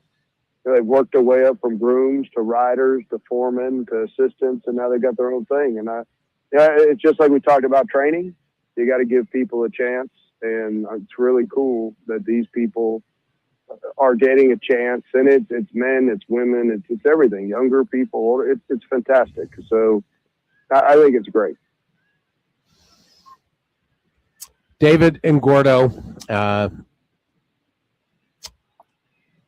won't keep you because you got to get ready. You're about half an hour away from the start, but this was spectacular, and I always appreciate the opportunity, to hear from you, and obviously the portion with John, and I hope on Hall of Fame week, you and Dottie, and probably Reagan. You may have to send Reagan up to accept the plaque. Honestly, I hope that if it happens that we do that, because I think she would be, very qualified to do such a thing. And if we find out early enough, I have to rent Salivos out that night. So we'll all have it going on. But like I say, I to close it where we started, John was a tremendous human. Affected a lot of people positively. I mean, it's amazing what great things people had to say about it. And it sucks, you die, and then you hear how great everybody is, I should tell people that when they're alive, right? But and between him and Christoph, I hope the Hall of Fame does the right thing and honors people that, are honorable, not just statistical types. And have, John was doing things with social media. You wouldn't have known it was that, with the putting the GoPro or whatever on the That's mic right. when she breathes That's right. Yada. All the things that people now are doing, John was in front of, and Dottie did the blogs, and the access to the barn that we all talk about. There's nobody. Listen, I didn't want to be around. I lost so much money when Zenyatta got beat a nose, but between the emotional drop off of not having her go out, 20 for 20, and I love to bet, as you know, the next day John was out there and showing the horse, and that's class, and that's handling things different. And those things should be rewarded. I keep going back to it. The Hall of Fame's not just numbers. It's got to be about a person. And, like I say, if we just look at numbers, the next guy that gets in the Hall of Fame, isn't as classy as John Sheriffs or Christophe Clement. And I'll say it to anybody, so I hope the Hall of Fame looks at that and thinks about it. And that's a quotient that we get to hear. I don't even know when they'll announce who got in. When does that happen? Usually we're at Derby. So it's typically, I want Thursday, 2 weeks out from Derby. I'm almost always, that Friday. So call it April. Take a look at the calendar. I'm guessing there's the wood. It would be probably, there's Derby. So I'm going to say April 17th. Let's hope. Or 24th, maybe. No, 17th. 17th is right. That's typically when. And a question, do you have a vote? I do. And, what amazes me is, I have a lot of respect for Sue Finley and the Thoroughbred Daily News. I think Bill has a vote, but I don't think Sue does. I could be wrong about that. But, those are things maybe it's time to look at who gets to vote. I'm hung up on this clearly, but well, no, you're echoing a sentiment that was bubbling to the surface and then kind of the lava flow, a little bit of a Mount St. Helens last year. And what happened was we had the Hall drafted DG Van Cleef and DG and somebody that was attacked as recently as Wednesday on Twitter for being an industry executive. Gotcha. And But a lawyer. That's a whole nother story. Let me tell you something. I'm going to say this right now. All the people that knock, I should be called. There was one guy they met with yesterday, and I heard part. Well, they don't call me. I could promise you, when Heisa came about, I made a call to Lisa Lazarus, and I'm a participant. I love the game. So I volunteer my time. Others volunteer their time. They reach out. They give constructive criticism. Like, I support the things the Jockey Club does that's right. But Bill Farish gets tired of hearing me go in there and tell him, and, he's the vice chairman, not me. He's in the Jockey Club, not me. Terry, Gary Fenton, Gagliano, I call him, like, hey, guys, you got to have a conversation and acknowledge the things they do right. And then when you don't agree with something, you have to articulate what is wrong, not just I'm right or you didn't call me, so my feelings are hurt. I mean, these guys that are resigning or people that are resigning, I speak from my own experience. None of them call up, hey, David, what about Heisa? What about the ADMC? I can't tell you how many times they're wrong about their perceptions, reality. Well, reality is reality. Exactly. They complain about the rules. We spent 60 hours on Zoom in 2025 working on the ADMC rules. And that was unheard of. They didn't do that. The predecessor group didn't do it. Lisa Lazarus said, hey, David, you want to help? Here you go. Here's your shot. I said, well, I'm not going to go on there if you just want a yes person because I don't agree with a lot of this garbage. Okay. And is it perfect? It'll get there. It still needs tweaking, but we're way better than we started. But all the complainers that go on Twitter, that go to the TDN and write their letters, that walk by me at a sale, 3 of them walk by me here, they never say a bloody word. So they're cowards a little bit. They're cowards. They don't speak up. They just complain. And complaining is effing useless. Do something. You love the game, step up and do something. So a lot of these people, and you can't just because you're wealthy, call everybody an idiot. That's not how it works, and Mike Rapoli, he should get credit on certain things. He brought a lot of eyeballs to aftercare. That's great. Then what's your solution? Like, give us a real solution. Don't just berate everybody because you get tuned out. It's not cool, Exactly. And he deserves to say what he wants to say because he's a supporter, a patron of the game. So God bless him, but don't knock everything. And some of these other people that want to chime in, they never, ever, ever have been in a room I'm in, never requested to be in it. I'm easy to find. You're easy to find. A lot of people, we're not hiding. So step up and help out. I promise you, I'm willing to give up some of the time we put in. And there's a lot of people. Ron Moquette, he's accessible. We talk about all the time. All these complainers, they never call us. Russ Jones is a dear friend of mine, and he's a critic of Heisa. He and I talk all the time, and he has some good points. He has some points I don't agree with. But I try to help him understand what's going on, and he tries to point out things that are wrong. And you know what? I take it forward. And I got text in my phone to people that are definitely not on my Christmas list. And I reach out to them and say, hey, Trainer X, here's some rules that are changing. What do you think? That person isn't my friend and I don't like them, but they deserve to be heard. That's what has to happen. So some of these people want to cry and bitch and moan. They need to look in the mirror and say, hey, what am I doing to help?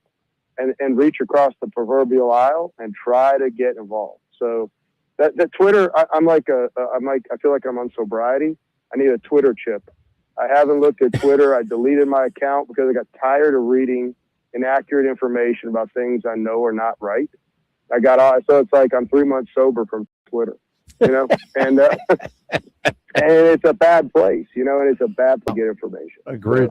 Anyway, For sure. I've been on a few soapboxes here, but you know, the takeaway is it's a great business, great industry, great sport. There's a lot of great people in it. There's a lot of opportunity, and I hope we pull it all together. And more people need to try to pull it together than tear it apart.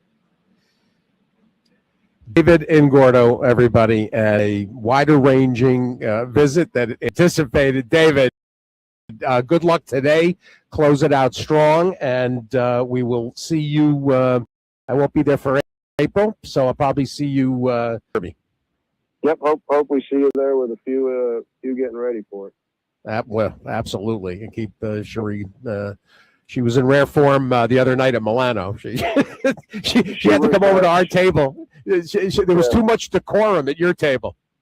No, I think Bill Farish was sitting with us, and he didn't know how to take Billy Koch and Gary and all those guys. But Bill was a star because Billy Koch is sitting there talking about the West Wing, and Bill's like, well, I worked in the West Wing, and there were all these stories. And then, we were joking with Will that his friend is Jewish. So I said, well, Will, these guys can help you. They can help. They're Jewish, So we had a great time, and you tamer than we were at the end of the day. Oh, that's great. Now, okay, I got something to work with.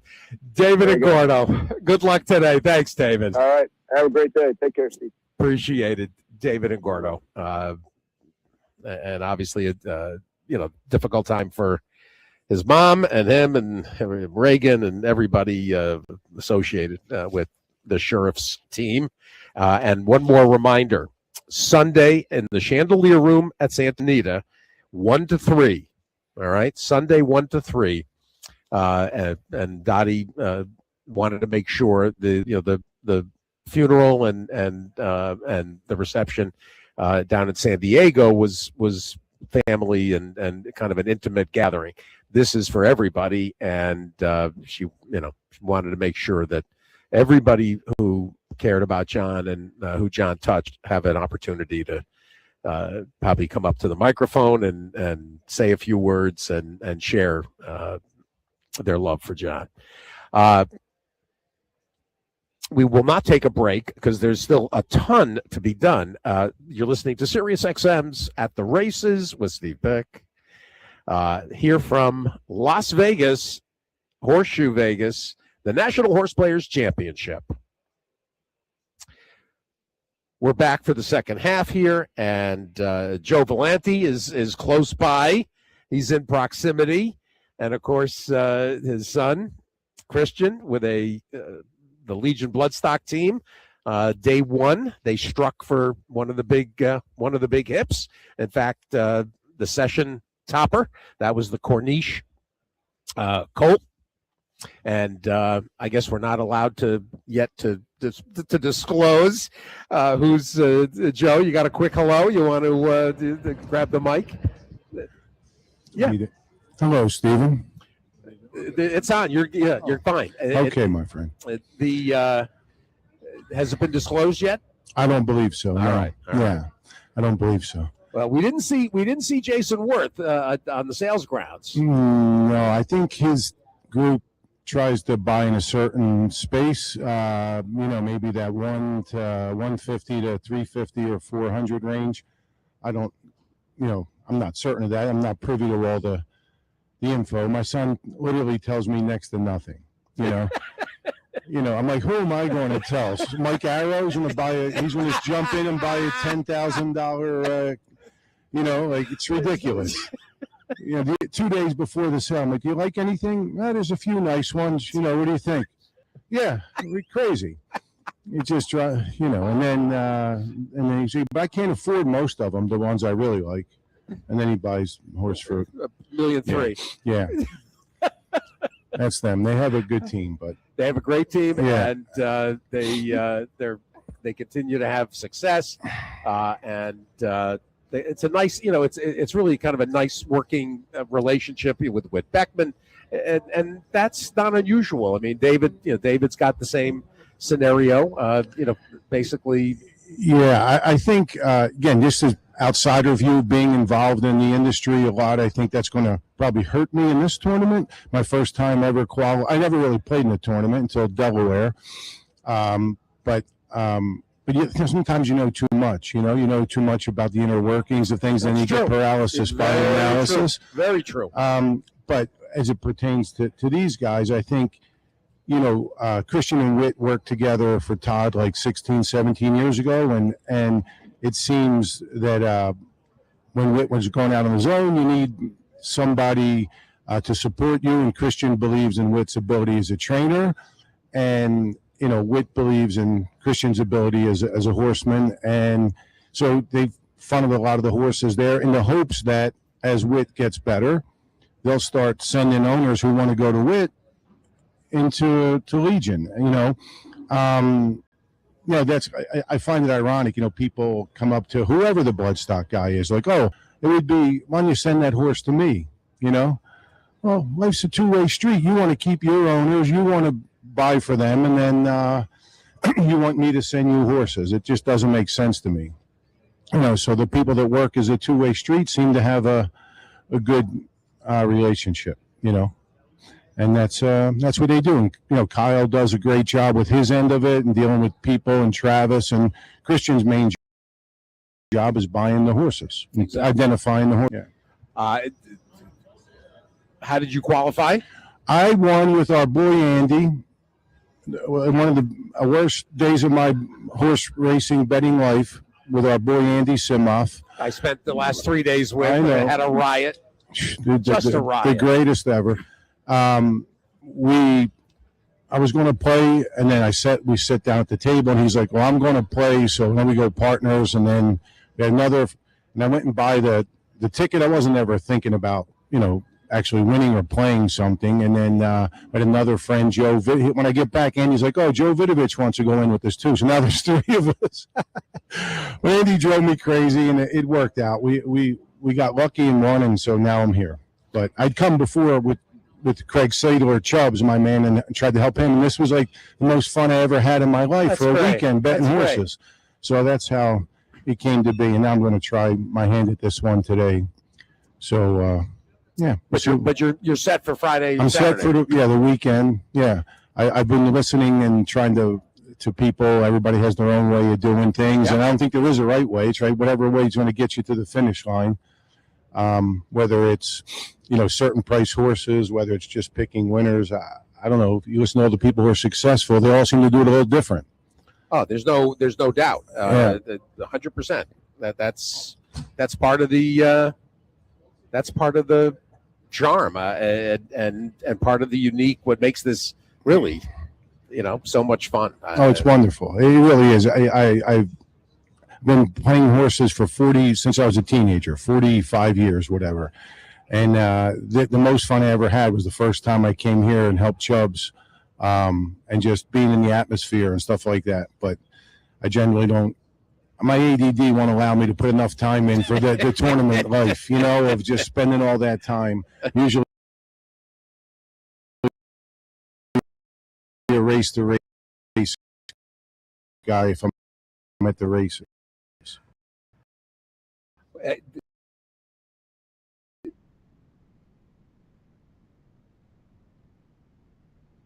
Plan for here. Forget what it was with the friend of ours. It was okay, but don't have one. All right. I'll talk to you. Our chance to say hello and to wish best of luck to. Sorry, Joe. There we go. Kev. Hey, Steve. There we go. Joe Valenti and Joe will get you. We'll get you on during the session. There we go. Long shot. The long shot lad joins us. Kev Humphreys. Kev, how you doing? Yeah, not too bad, Steve. Good evening to your listeners, and hopefully they're enjoying the festivities of Cheltenham. Kev, I don't know what I'm not sure why it feels like this is not the right week. That this is an atypical the way the calendar fell, and we've been saying this all year. We'll be saying it all summer, leading up to Labor Day in the States. Things are kind of strange, and I don't remember I mean, we're not going to have St. Patrick's Day fall within Cheltenham, so we're losing that that kind of fun aspect. Am I wrong? Isn't this a week early? Yeah, I'd say it's probably one of the earliest times they have it on, Steve. So, I think they started the 10th, which is it's early, but like as you said, it usually coincides with St. Patrick's Day, which this year hasn't been the case. Well, we're about just about halfway actually. The Paddy Power, the Stayers Hurdle is coming up, so maybe it's a perfect timing for you to give a quick recap of the first couple of days and where we stand so far. There were a couple of crazy prices yesterday, and you actually got a placement on one of them. And then there was, of course, the $339 winner. I'll let you riff on that. But our timing is very good because the Paddy Power features a horse that most American, certainly American jump fans are familiar with, Uick. Now 11 for Shark Hanlon, 20-1 going into this fourth race today at Cheltenham. But Kev, give us a little bit of recapping before we look at the today. I think it's been a tale of a few different themes across the first couple of days. The teams like Willie Mullins winning lots of wins and Group 1s at that. I think he's got 5 this weekend. Nicky Henderson has grabbed a few as well. It's been interesting actually. This week it's been relatively quick from a jumps perspective. You will hear Good to Soft being mentioned, which generally as fast as they get for the first couple of days at Cheltenham, and it's generally favoured the front runners. If you've watched many of the hurdle races and the steeplechases, you've seen generally a lot of wins have come from the front, and not a lot of horses have made up ground. And if you've been paying close attention as well, there's been a lot of messy starts over the last and there was even a few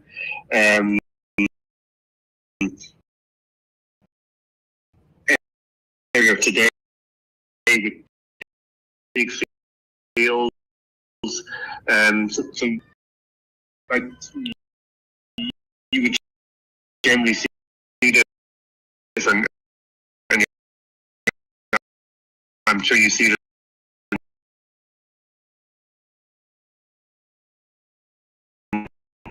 Jockeys,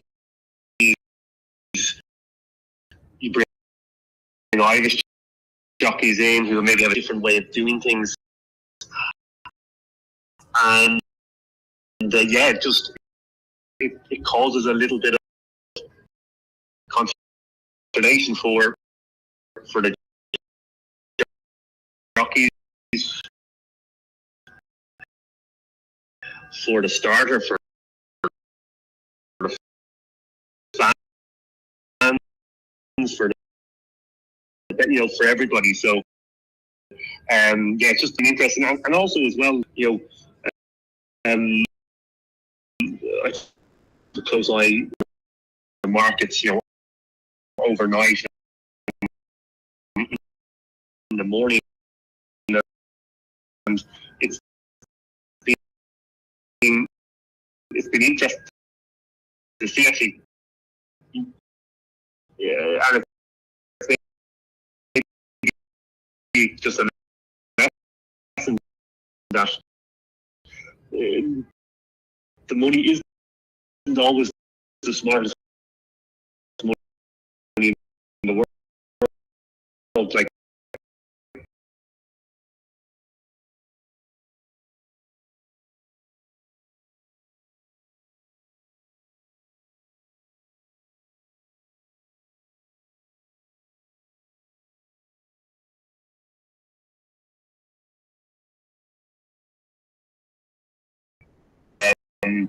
I think there's still a few potentials today. Gold Cup Day tomorrow. There been any? I just have not been able, other than seeing the results. Has there been a more difficult barriers. The chasers are going through they're the less experienced horses. Is there any trend in one direction or another in terms of where the prices are coming from, the chasers or the hurdlers? Interesting, Steve. I suppose maybe two observations on it. In that some of the rules have been tweaked by the Cheltenham organisers this year. In that for some of the handicap races, the horses to qualify for the bigger handicaps have tended to need an extra run over hurdles. So that has largely made them in some way more competitive, less horses who have huge scope for improvement to get into it, and less experienced horses. I think as well, over the last couple of years, the UK handicapper has tended to rate the Irish horses a little bit differently in handicaps. So over the last, say, 10 years or so, there's certainly been a pendulum swing to Irish runners, winning the top graded races. But it looks like there's a little bit more, getting to be a little bit more parity for the UK runners. There's been a few UK winners in the novice races, and then the handicaps have generally been won by UK based horses. So there are probably a couple of things that are happening, I suppose, from a profile of a horse who's winning us. And then, as I said, what I mentioned before, being, and it's never, Cheltenham is generally played quite fair, like that. You would tend to try to, like every race, understand where the pace is coming from. Will that convenience or inconvenience people or horses on the front held up or right behind? But as I said, it's generally favoured the front runners this week so far. But like everything, and we see it in British Cup races, sometimes when that happens, race after race, there's a boil over at some point as well, where everybody's trying to get to the front. So we'll see how that gets on. And as I said, it's what we've seen is they've been relatively quick.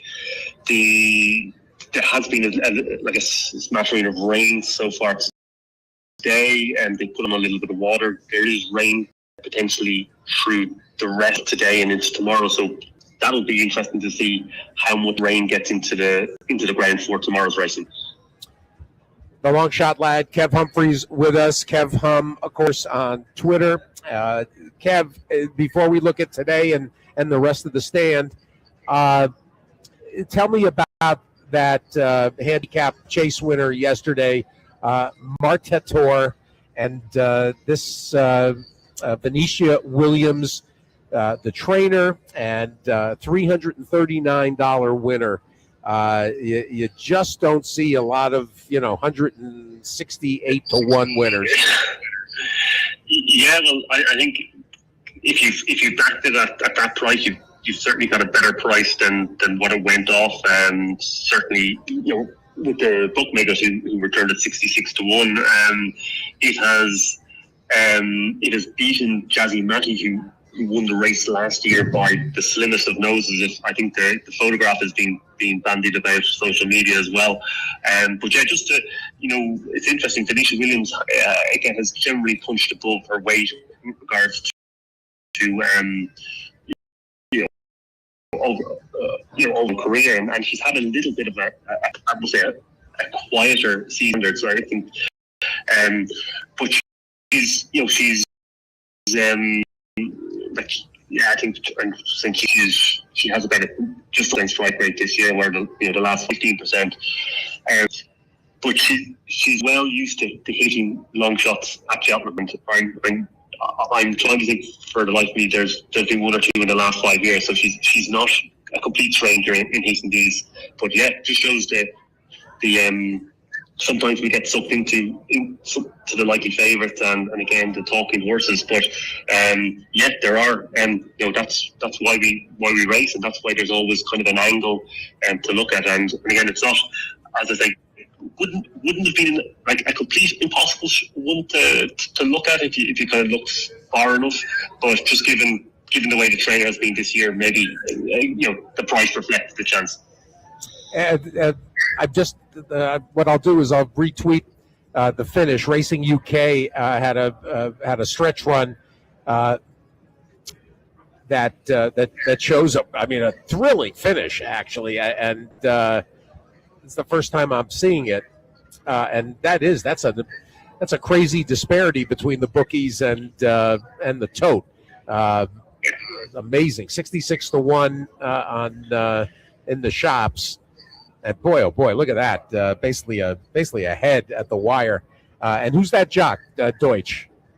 Charlie Deutsch, yeah, Venetia Williams, stable jockey, and yeah, he's had a few big race winners in Cheltenham over the last few years. Cool. Well, let's turn our attention to the Paddy Power, and it's completely happenstance that we end up with this race as the kickoff point for the rest of the stand, because here's Uick involved. What do we know about this? What looks to be a very nice field, the Grade 1 Paddy Power, the Stayers Hurdle. Yeah, so Steve, it's the championship race for staying hurdlers over 3 miles today. It tends to get a lot of repeat winners or runners in the race. So we have actually the last 2 winners of the race, Bob Ollinger for Henry de Bomhead and Tupu for Gordon Elliott. We have a host of Cheltenham Festival winners in the race. Ballyburns won, Donnelly the Great has won handicaps, and so it's just it's a very, very competitive race. It takes a lot of getting, so to speak, the 3 miles. So on the Thursday and Friday of the festival, they basically have 2 courses at Cheltenham. So this is the new course, which tends to be a little bit more stamina sapping than the old course that's run on the Tuesday and Wednesday. But it's fascinating from a pace perspective, Steve, because Hewitt is probably one of the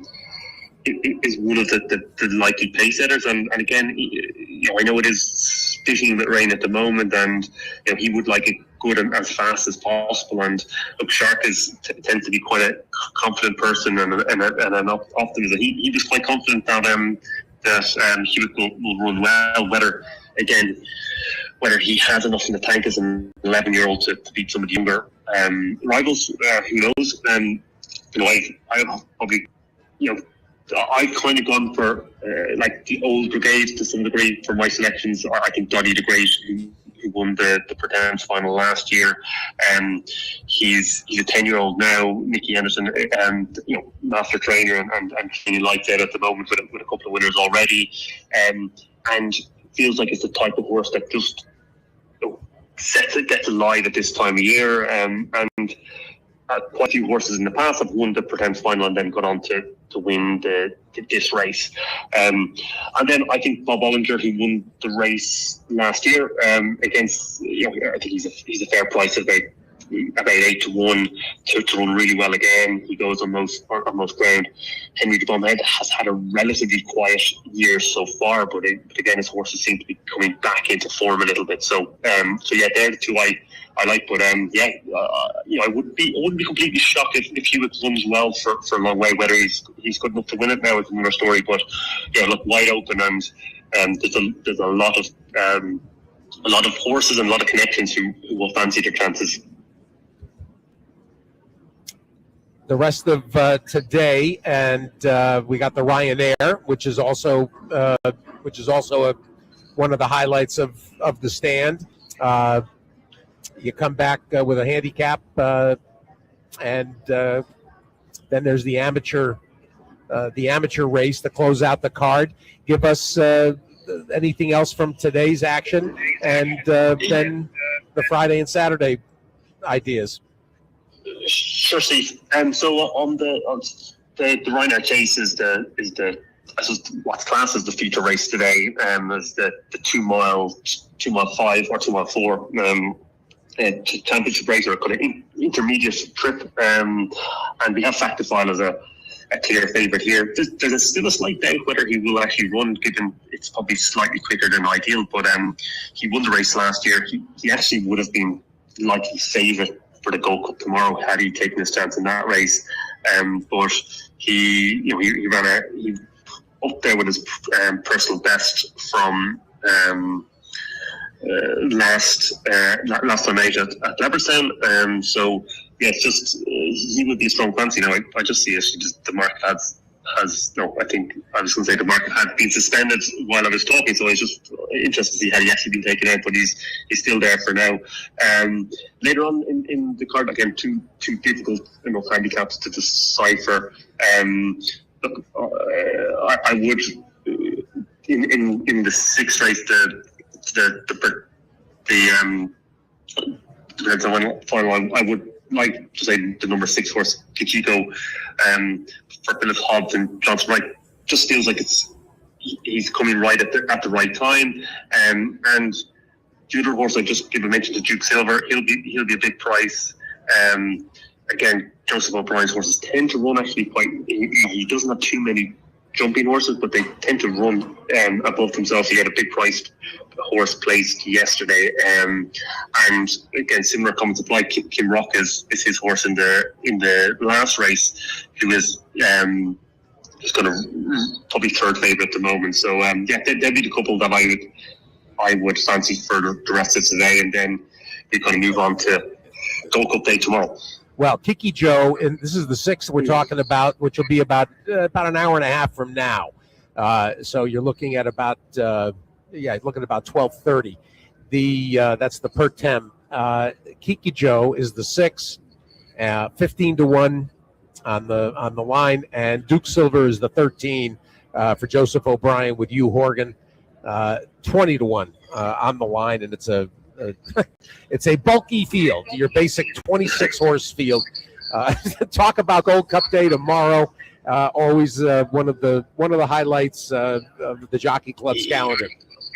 Yeah, Stephen. And look, the Gold Cup tomorrow is in simple terms wide open. You've got, you don't have Factor 5, who would have been probably favourite. You don't have Galopin Des Champs, who was coming back into form as a previous winner, and you do have the returning winner. I know the way you're thinking. Who's coming off a very difficult prep where he just hasn't looked like himself. But the vibes from the Cromwell stable are much more positive now than they were even a month ago. And Cromwell has actually, his horses have had a bit of a dip all winter, but his horses are running a lot better now. He had a winner yesterday, and his horses are probably running better, to expectations. So he's probably your starting point. You then have a trio of horses who've come from the King George, the big Christmas race in the UK, which is it's kind of over a 3 mile flat track rather than 3 miles over an undulating track, so slightly different characteristics. But you have the jukebox man who won for Ben Pauling. He beat out Gaelic Warrior to be third, and Django Bay was fourth. They all reoppose, and again, there's not too much between them. And for people with a view on a certain horse, you're trying to project forward how race dynamics will look, what each horse will is primed to run.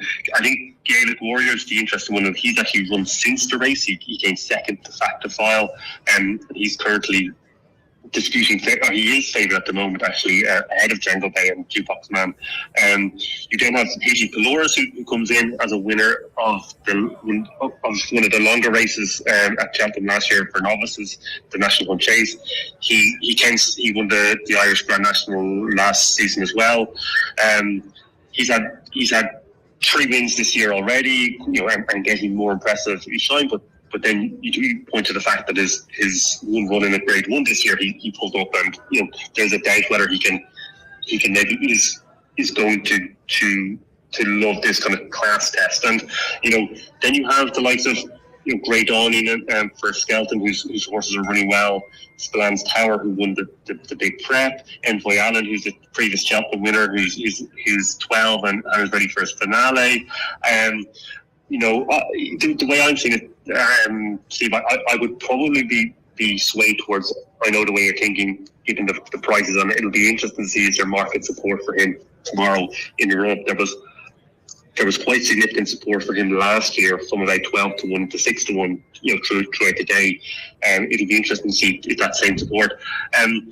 Talking about Phoenicia Williams and Charlie Dutch, as we did yesterday, they had their 66-1 winner. They do have a 50-1 runner in the Gold Cup, Lone Lone Press. Press, who I'm not a million miles away from having him in my first two, and I probably might talk myself into it. He's won at the festival before. He's generally run.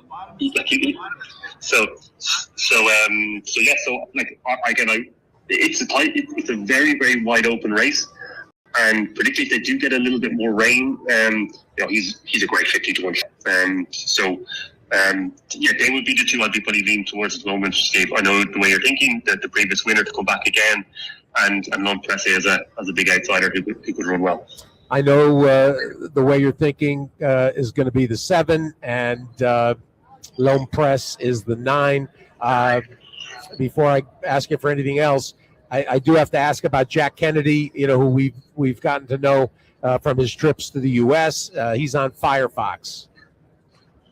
Yeah, Firefox ran a decent enough race. He was Upton trip for the first time in the Irish Gold Cup. Last time out, he was 14 lengths fourth behind Fact to File, and he was probably 9 or 10 lengths behind Gaelic Warrior. So he has that to make up. I suppose you just have to take a view of will he improve for the extra 2 furlongs. He may, but I would be convinced. But look, you got a big price. He's got 10 lengths to make up on Gaelic Warrior, but he's 10 lengths of price. Welcome. Kev, anything else? Last chance, first chance. So I think in the Fox Hunters, the race after the Gold Cup, I do like a horse. It's on the line. Who'll be one of my better bets today at about 5-1. He's been there before. He's been a bit unlucky, and he's got the best amateur jockey on board. So again, I think he's primed for he's primed for a good race. And I would just then also put in a word for number 10, East India Express, in the last race of today, tomorrow. So it's the Martin Pike for conditional hurdle for conditional riders over 2.5 miles, and Nicky Henderson's horse, number 10, East India Express, is my hopeful fancy to kind of round out the day. I'm just looking at I'm looking at Odds Checker. He's trading at about 8-1. East India Express in the nightcap tomorrow. Cheltenham Gold Cup Day. Kev Humphreys, as always, I appreciate it. Best of luck, and we'll catch up as we get close to Derby. Thanks a million, Steve. Have a great day. We'll catch you. You got it. The one and only long shot lad, Kev Hum, KEVHUM, and of course I put his analysis up, his selections, both at Twitter and at our website, and he's been flirting with a big hit. So we'll stick with it as the action continues. The Ryanair is 11, or the Paddy Power, I should say, 11 minutes away, and then the Ryanair will go off at noon. All right. Sid Fernando is waiting in the wings. We didn't get to see Sid at OBS like we usually do, and Sid, we missed you. Yeah, I'm sorry I wasn't able to make it, but did you have a good time? It had a really nice time, and Monday night, of course, at the Craig Bernick, his annual, the Glen Hill Crawfish Boil, and because it was so cold in New Orleans and in the environs earlier in the winter when we were in New Orleans, we didn't get any crawfish, anything while we were there. So the mud bugs, the very good size that Craig's boiler was able to offer up. I'm glad you were able to make it, because I love going to that party, and this is like the first time I missed it in like the last 6 years, 6 or 7 years. Yeah, it's a great party, man. And it was a good scene. I mean, that's the best part. It's fun because the sale brings together all kinds of personalities and everybody from all over the industry and international, of course, as well. So you get this funny mix of people in a fairly intimate setting, and so the conversations and the groupings of people that end up at tables together always make for a sparkling conversation and interesting. A lot of fun.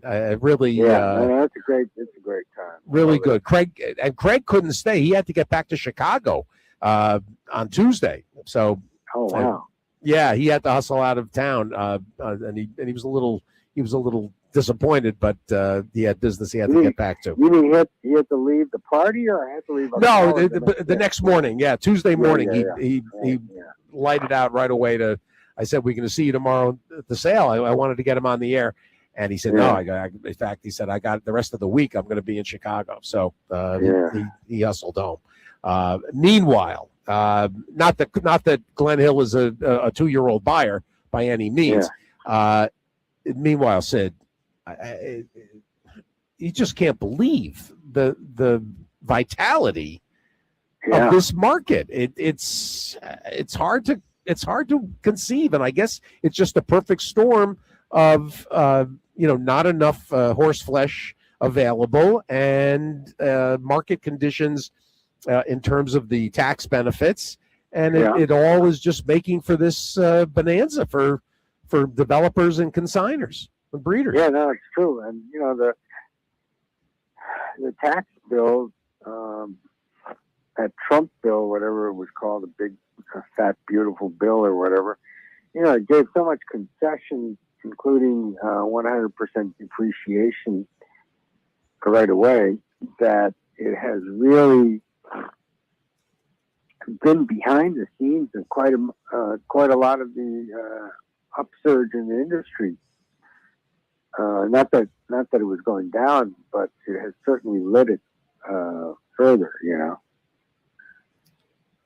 No doubt. And what was interesting these first 2 days was how, and this happens to be a sale in particular that rewards the first crop sires, and they were at the top of the ledger on Tuesday, and then yesterday, the top 7 hips from a $2 million Nyquist, $1.8 million into Mischief, $1 million Motown, which was Jesse Hoppel's first 7-figure seller, an $850,000 Tis the Law to Zidane, $800,000 Upstart, $775,000 Practical Joke, and a $700,000 Yoppin.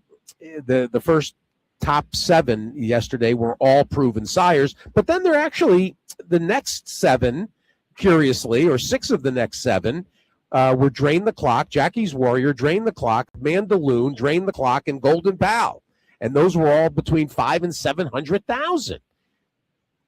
Yeah, I mean, essentially, it's not so much the sire power as sire power, of course.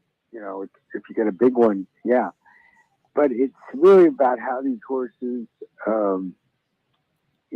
work and look, and a lot of times the pedigree is secondary at these sales. If you look at the Drain the Clock as an example, he's had some tremendous sales here. He's a $10,000 stud fee horse. He had Nashville, for example, similar type horses, speed horses. But their yearlings last year, they averaged about $60,000. But each of them sold a ton of yearlings, like over 115 yearlings apiece. Okay, and I believe, because I remember this from last year, but I think Drain the Clock had 25 yearlings bring more than $100,000. Now, if you look at it, that's quite a large number of $100,000 yearlings.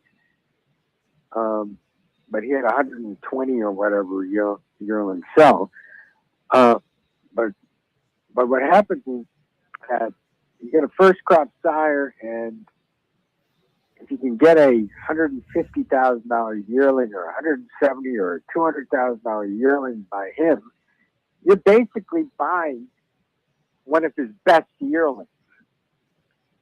So now you bring him to a 2-year-old sale. He works great, and suddenly, you can, I think he had one sell for $1 million, didn't he?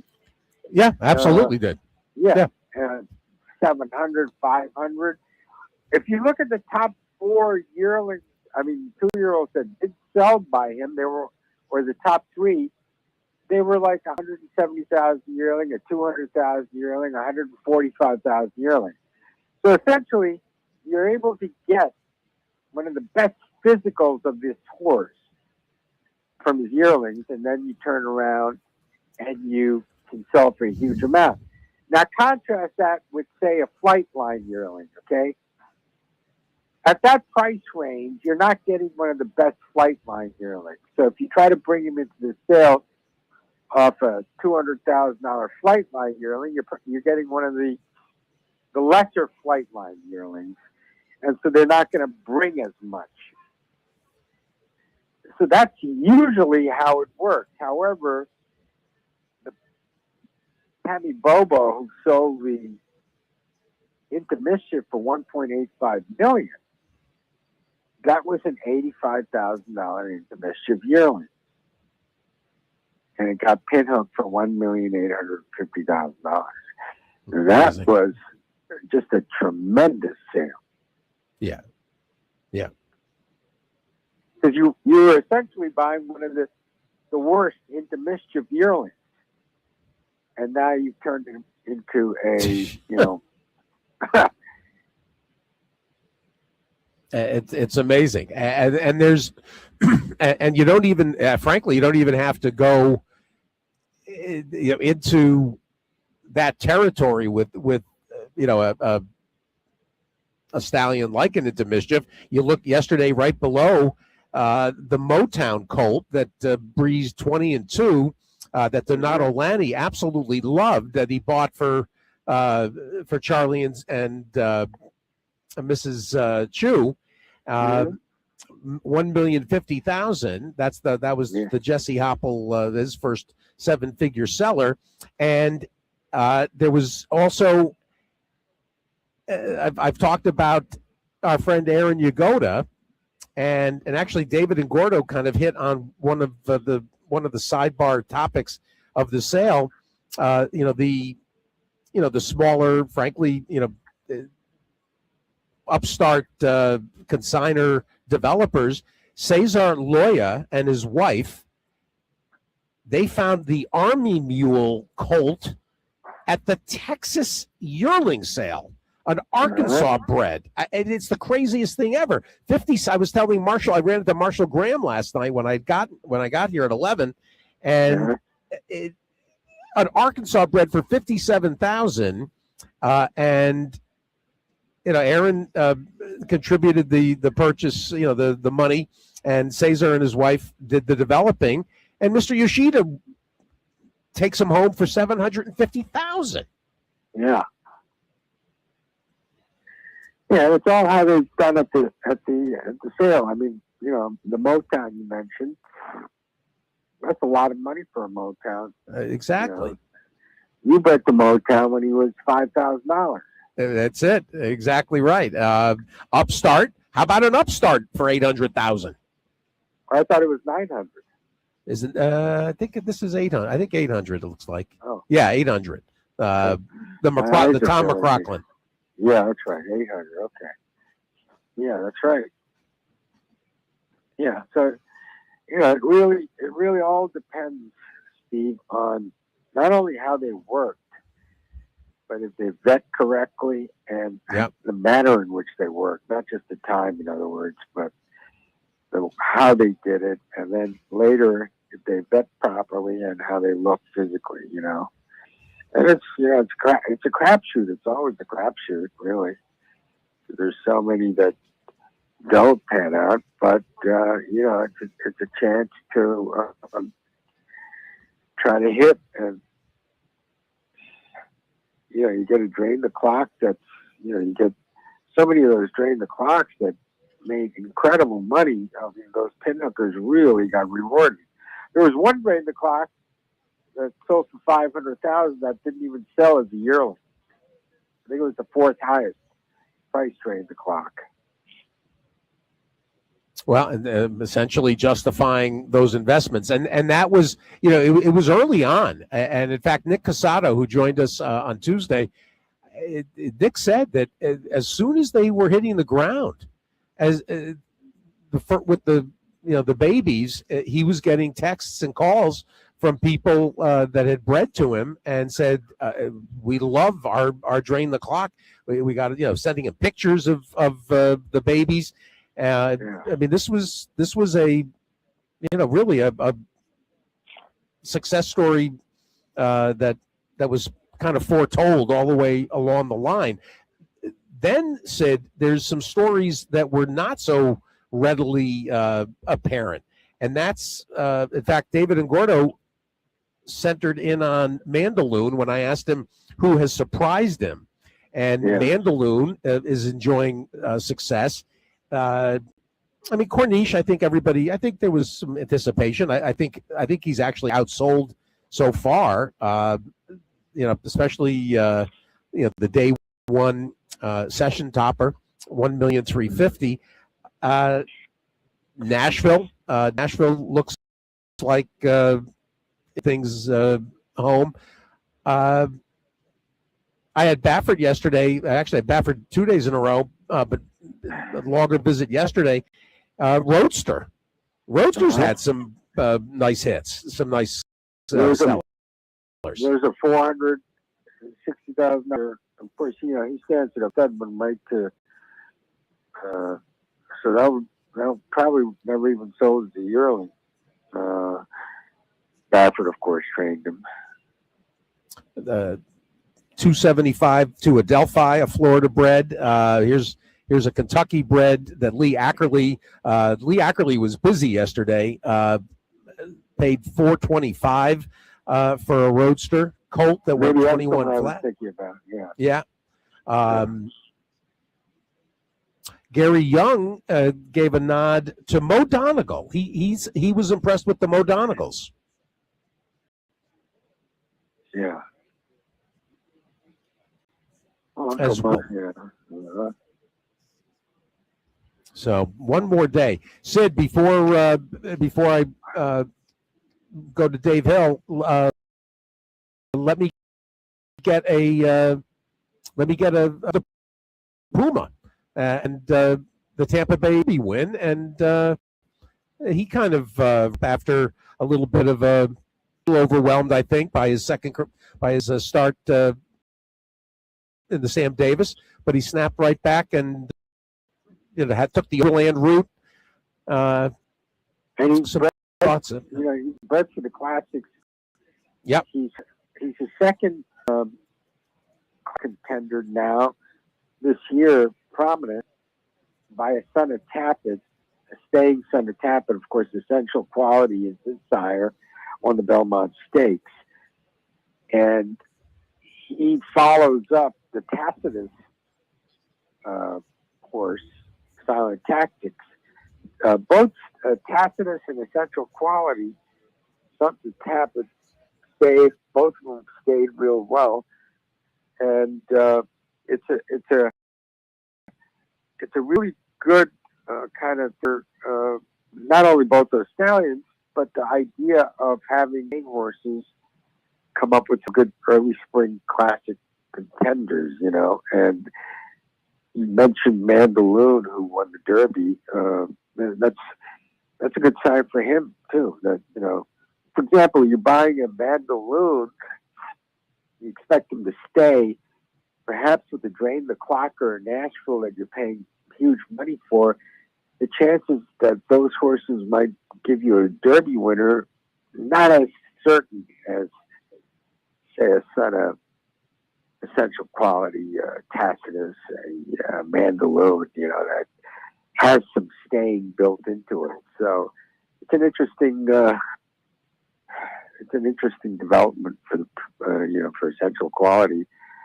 He didn't do as well last year with 2-year-olds, but the 3-year-old are what you would expect him to ignite with, and also great form from Sam Davis too. Kind of franks that form.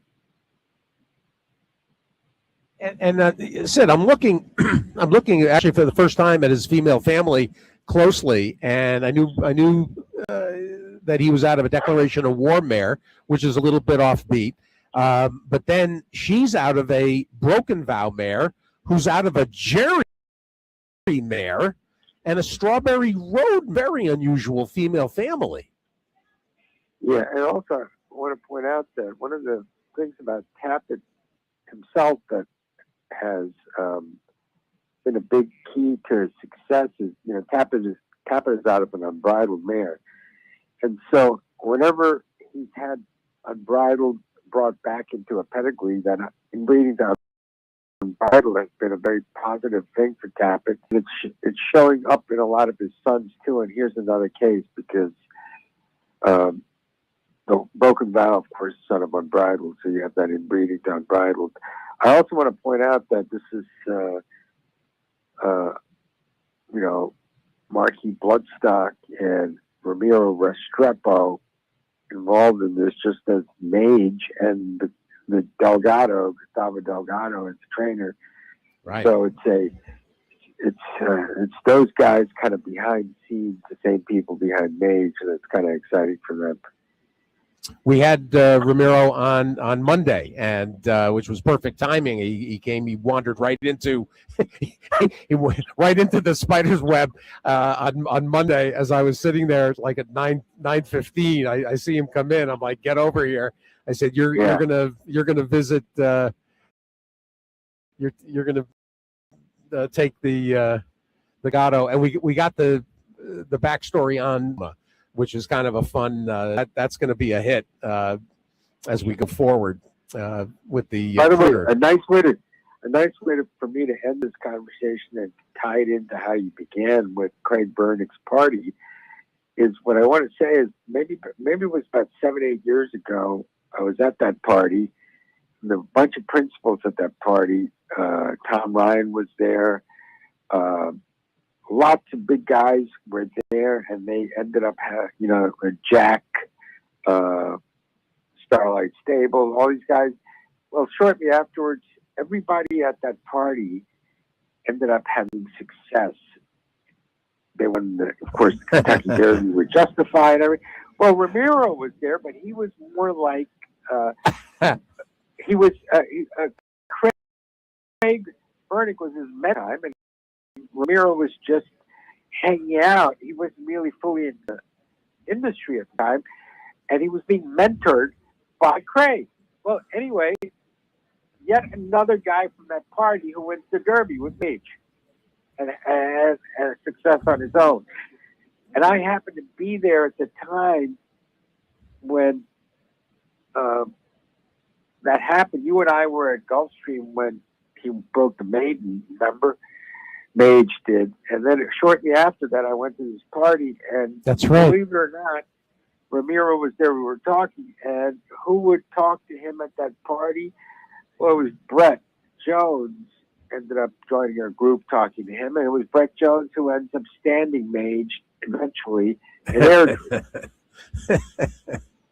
It's a internecine. John it's an internecine business. Yeah, right? John Secura was there. Yeah, John Secura was there. Of course, he stood Good Magic, the sire of Mage. He was at that party. I mean, everybody who was at that party, Steve, I keep telling Craig this all the time, ended up having great success shortly thereafter. Well, I'm going to have to make a mental inventory of everybody that was there on Monday night. I could probably pull that together, and we'll use that as a divining rod for where things are headed this season. And how about the way we tied everything together from the way you started it off with the party? It happens every time, bro. Always. Yeah. Sid, I appreciate it, and I am sorry I didn't see you this week, but we'll catch up next week, and I'll be home, which would be nice. And we're getting now we're staring at some of the big, the last of the sequence of the biggest preps, and we'll start to get a derby feel to head to the Ville. We'll go from there. All right. You got it. All right, you got it. See ya. Thanks. Sid Fernando, everybody. Sire Watch Pedigree Focus, brought to you by Hill and Dale.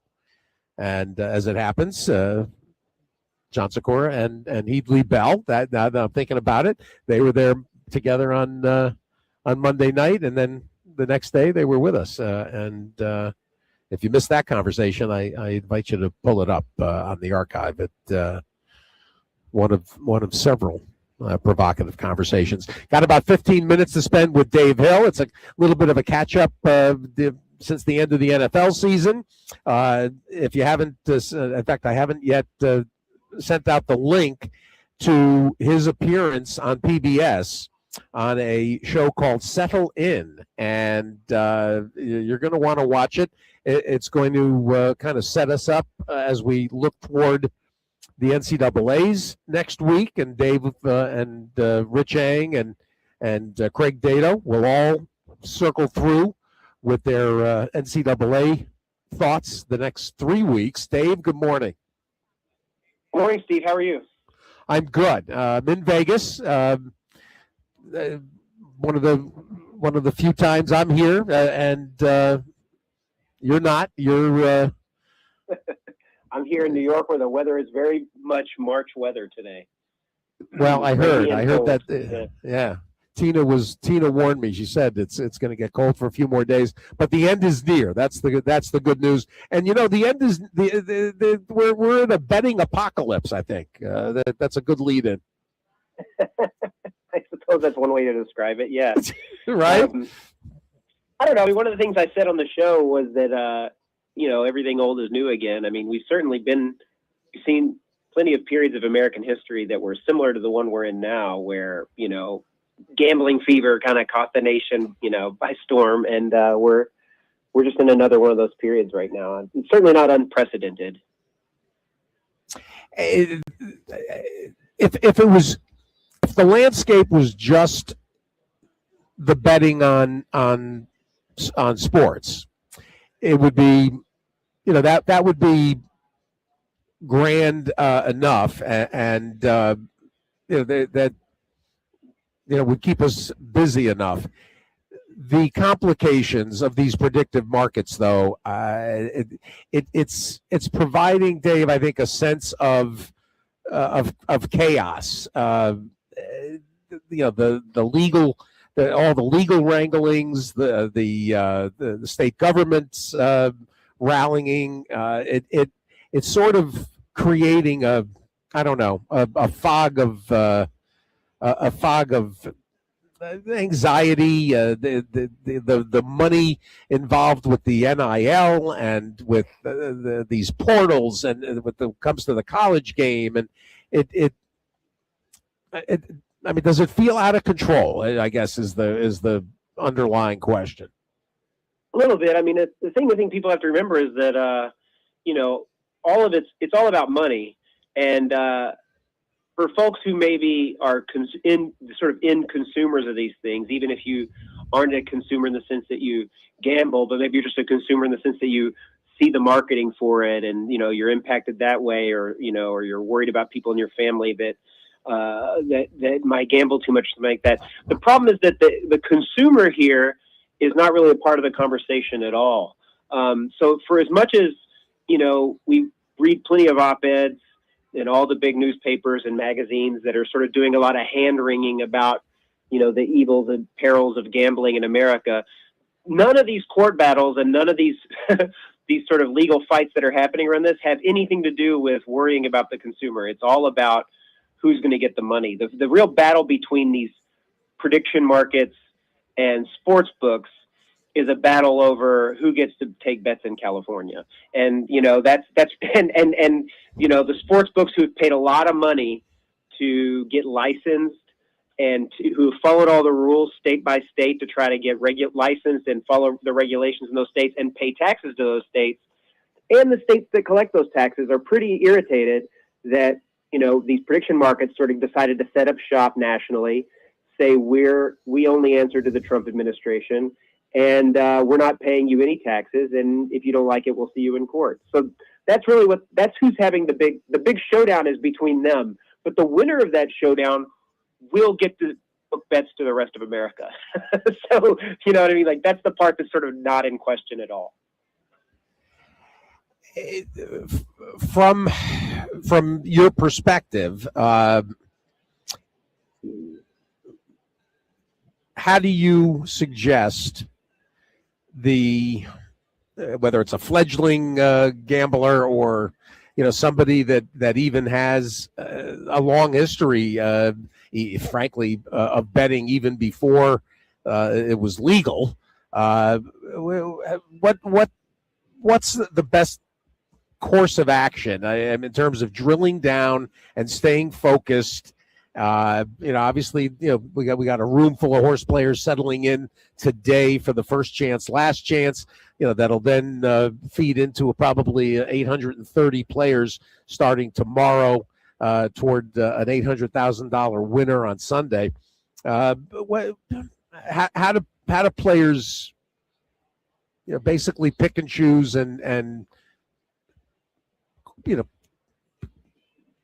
set up a course of action and a path to success?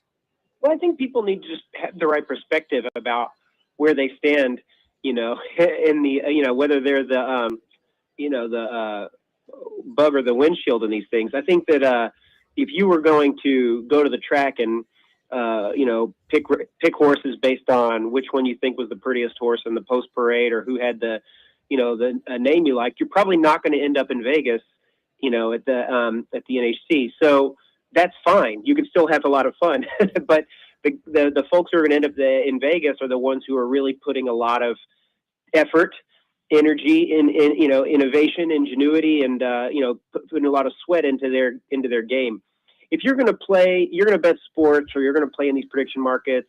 If I made some bets on the Oscars this week that are coming up this weekend. Like, if you're going to bet the Oscars because of the movies you like, just know that your counterparty when you go on Kalshi and bet on the Oscars is someone who, in all likelihood, had a mathematical model, for predicting these things. So just remember that, like, don't come out of your pocket with very much money because you think you know a lot about basketball or you know a lot about the thing that you're betting on, because the people who are really making big money right now in these things are people who are using a lot of, AI and computers and models, and they're really, they're putting real engineering type work into figuring out how to grind out every cent that they can out of these markets. And for those of us who want to play because it's fun, just remember that that's who you're up against.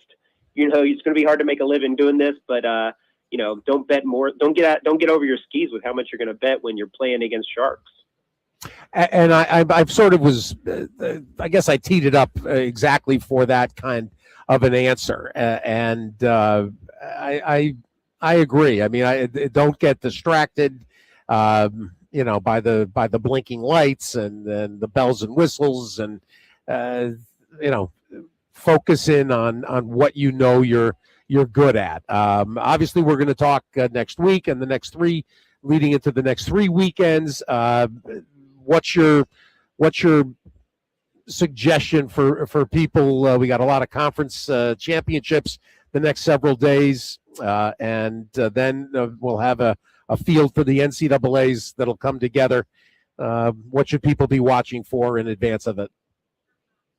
Well, if people want, I think most people are probably going to play in bracket pools, and those are always a lot of fun. I would just tell folks that they should pay close attention to your scoring, the way that the scoring works in your bracket pool before you fill out your bracket, if you want to win it, right? And also think about how many people are in your pool. But I think that this is an interesting season with the NIL and everything, and the transfer portal, and there's probably more parity in college basketball than there has been in a long time. And you've got some really good, interesting young stars, but you've got some teams that have been together a long time. I think it'll be a fun tournament. But with any single elimination tournament, they're highly volatile. They're hard to predict. And the best thing that you can do, the average person who's going to be playing in a bracket pool, the best thing you can do is just play the chalk. I mean, the chalk do well in these things. You know, I was talking about this to somebody in another interview earlier this week. Like, we talked about Cinderella stories and upsets because that's what sticks in our mind because those stories are so fun. But you got to remember that for every one, you know, like every one time that you see a 16 seed beat a 1 seed, like in that bracket, there were 3 other 1 seeds that won. And over the course of all the tournaments, there's been, you know, hundreds and hundreds more. Like, we don't remember all the other games. We only remember the upsets. So there's a sort of an incorrect assumption that there's always a lot of upsets in the tournament. There's not, right? So the best way to sort of get to be alive at the end of that pool and where all the points usually reside in the final 4 is to play the chalk and get your chalk home. And, you know, usually in any bracket pool, whoever picks the champion is the winner. Save for maybe like a season like last season where you get 4 1 seeds. But, you know, if you can pick the winner, you're usually going to win these things. So it's better to sort of hew closely to the chalk as much as you can. Well, and then we'll start to get excited about the individual matchups because there are invariably some highly inaccurate lines that to bounce on, and that part of it is, you know, that using unabated, and we'll have Sports Injury Central, and we'll have Rich Ang feasts on that. You get any number of conferences and you know, teams that just are lesser known. You don't even have to worry about the bracket portion. Just feast on the opportunities within the 63 games. Yeah, I mean, people need to remember that the seeding in these tournaments is not objective. Exactly. There's a little subjectivity to it. And so a lot of people have been learning this in the recent years, but depending on the pool you're in and how sort of square it is, it may be that people don't think about this at all. But you can look at the betting odds in, across the market and get a sense for where a potential upset might loom in the bracket. And, you know, the betting odds are not always going to follow the seeding. And that often surprises people, but it shouldn't, because really good teams sometimes show up in the tournament with a lower seed than maybe they, you know, with a lower seed, but they get paired up with a higher seed that's actually a weaker team. That happens all the time. And I think that you can look at the betting odds and get a much better sense through the markets of where teams stand than you will by just going by the raw seed number. 100%.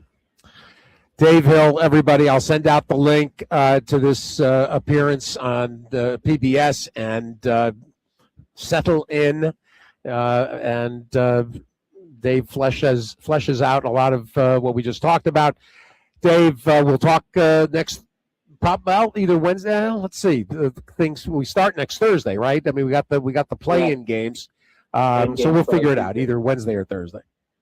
All right. Well, have fun out there in Vegas. Say hi to everybody for me. Everybody knows Dave. Dave Hill, folks. Dave Hill, 77, and standing by because I want to get Keith Shamblin on the last couple of minutes as the stage is set for First Chance, Last Chance, and he'll tell everybody. So I'm slipping Leia. Let's get Jeff Franklin in here. Crafty, good morning. Good morning, Steve. Let's get me in. I do want to get you in, and I think you're the one person I forgot to I think you're the last person I forgot to reach out to the other day. I went to get a haircut in Ocala. I'm sitting in the chair talking to it's called Hall of Fame Barbers, and I'm talking to the barber. And what are you doing in Ocala? He says, I'm here for the horse sale. He says, oh, that's interesting. He said, my father-in-law was a jockey. And I'm thinking, oh, okay. Yeah, the guy probably won 25 races. I said, who is he? What's his name? Marco Castaneda. Huh. I'll be darned. How about that? Yeah. Wow. Right? Scotty McClellan had him, I think, for some of his best days. Yeah. Run. Marco had an extraordinary talent on certain horses. It's hard to explain. You know, he was taller than usual. Very tall. And he can get some horses to relax and extend it. I did well on Marco, I got to tell you. Good job. Wow, that's incredible. Really cool. Wow. I Jose, and then yesterday, Jose Santos, I told Jose the story. He said, he says, I was married to his sister. Oh, that's right. Yeah. His sister was my first wife. It's like, right. you can't make this stuff up. It was very funny. Right. All right.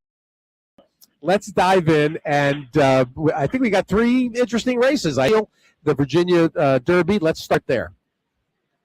Virginia Derby you want to start with, right? Yeah. Okay, so I guess the baseline is butane. What do we do with butane? Right. Surely, from a thoroughgraph perspective, I'm putting my thoroughgraph cap on now, butane ran a 4 1/4. That's 2 or 3 lengths the fastest number in the race. Off that number, then regressed to about a 6, which is something that about 6 or 7 of the other horses would figure to be able to do. So which butane is going to show up? And does Butte really want to go 1.1 miles from a very distinctive one-turn Colonial Downs track? At 5-2, I'm a little wary about betting on butane here. And of course, Baffert training, Pratt riding, the connections are A++. Something just tells me, let's find a little bit of value here. So there are a couple of horses that I thought really would merit us paying attention. One is Ocelli. Yep. He paired 7.5. He has no level. He would figure to absolutely adore the 1.1 miles. And I'm thinking, if he goes off anywhere near 15-1, I have to be represented at the windows on him. And then the other horse, and I can make a case for a few of them in here, but the 2 that stick out, the other one is Incredible Bolt, Riley Mott's horse, who ran a 6 and then this is something I freaking love about Thoroughgraph, hit a dead rail and ran a 21. So the general public, they go, oh, look at that terrible effort, blah, blah, blah. And the Thoroughgraph guys go, it's a toss. So basically we had a horse with a 6 moving into the 6 the butane ran last time. So who do you want at 10-1? Do you want Incredible Bolt or do you want butane? So the 2 horses that stick out for me as really the intrigue horses of the race are Ocelli and Incredible Bolt. Well, and you're stealing my thunder a little bit with Ocelli because I saw what you saw, and it's interesting because on the buyer scale, 4 straight numbers in the 70s between 72 and 78. But when you look at it on the graphing, a pair of 10s and a pair of 7s, that is the healthiest 3-year-old pattern there is. Level pair, new level pair, new level next. So how much? And the nice thing is it's a fairly tight pattern. The 10s and down to 7s, he didn't make big jump that he would then react to, which is something, of course, the Puma did from his debut to the Sam Davis, and then he got back to the good number. And actually, it's going to be even better. This would be a good time to tell me how great that pick was last week. This would be a good time. So, just for full disclosure to the audience, Steve and I were texting, and Steve was like, "Hey, Crafty, how'd you like that one?" I went, "Dude, that you hit that out of the ballpark. That was good for you." And I made a mental note to pay attention to him. I have to admit, I had like a bunt single on him. He just looked phenomenal in the post parade, didn't he? He sold himself. Very much, and in fact, that was a big part of the day. There were some horses all afternoon at Tampa last week that were selling themselves that way. But I mean, he absolutely dragged Javier Castellano into the race with that sustained move, and he was running through the wire. It's going to be a dangerous commodity, it seems, going forward. A couple of the other horses that look like they're in range here, and I'm absolutely rooting for everybody roots for Tommy Drury, who's as good a guy as there is training horses. Lock, Stock, and Pharaoh is going to try dirt for the first time, was able to stretch out nicely in that allowance win, and he absolutely is a candidate, but you just don't know about the dirt yet. American Pharaoh out of a Nyquist mare. and 5-1 is a little short to be to be believing in it. Same thing with High Camp, although High Camp is stretching out. Interestingly, one turn, as you pointed out, a one-turn mile and an eighth. There's only a handful of places that you can do this. New York, Woodbine, Saudi Arabia, but High Camp 9-2 on him. So I don't know. I agree. The 15-1 is more attractive on Ocelli. So there you go. And one final note on Ocelli, just because I was surprised you didn't bring it up. The furrow pattern gives him a 28% chance of hitting a new top and a 38% chance of a pair. So we're looking at 56% same or better. Half wouldn't win, 4, which would be just kind of a logical jump, next, 2, 3, 4 points, puts him right in the picture. So I'll take 15-1 on him. Sure. What do you do with Confessional, by the way? Well, you respect him and probably bet against him. I mean, the pair of fives early on, shows he's a good racehorse. There's no doubt about that. But I have to, his race at Tampa, it just sucked. And it didn't give me any reason to think that he's going to want to go a mile and eight. But clearly Brad Cox knows more than Jeff Franklin does. So, I'd probably throw him in trifectas, but I wouldn't be using him on top, which is probably a bad betting strategy, because if he is okay, he'd stand a good chance to win. I don't know. I'm not feeling it. I got you. Let's go to the Whitmore on Saturday at Oaklawn. Yeah, so I've had really good luck. It's strangest times with Wendelson. I don't know if I'm seeing this clearly. It seems every time I bet on him, he wins. And he doesn't win that often, but I suppose the reason for that is that when his pattern and his numbers put him in the mix, he delivers. And that's the case here, I believe. So to me, he's the horse to be, due respect to Hana Twist, who I just think is a warrior. Gosh, who doesn't that horse? And really the question would be, are there a couple of these horses who are,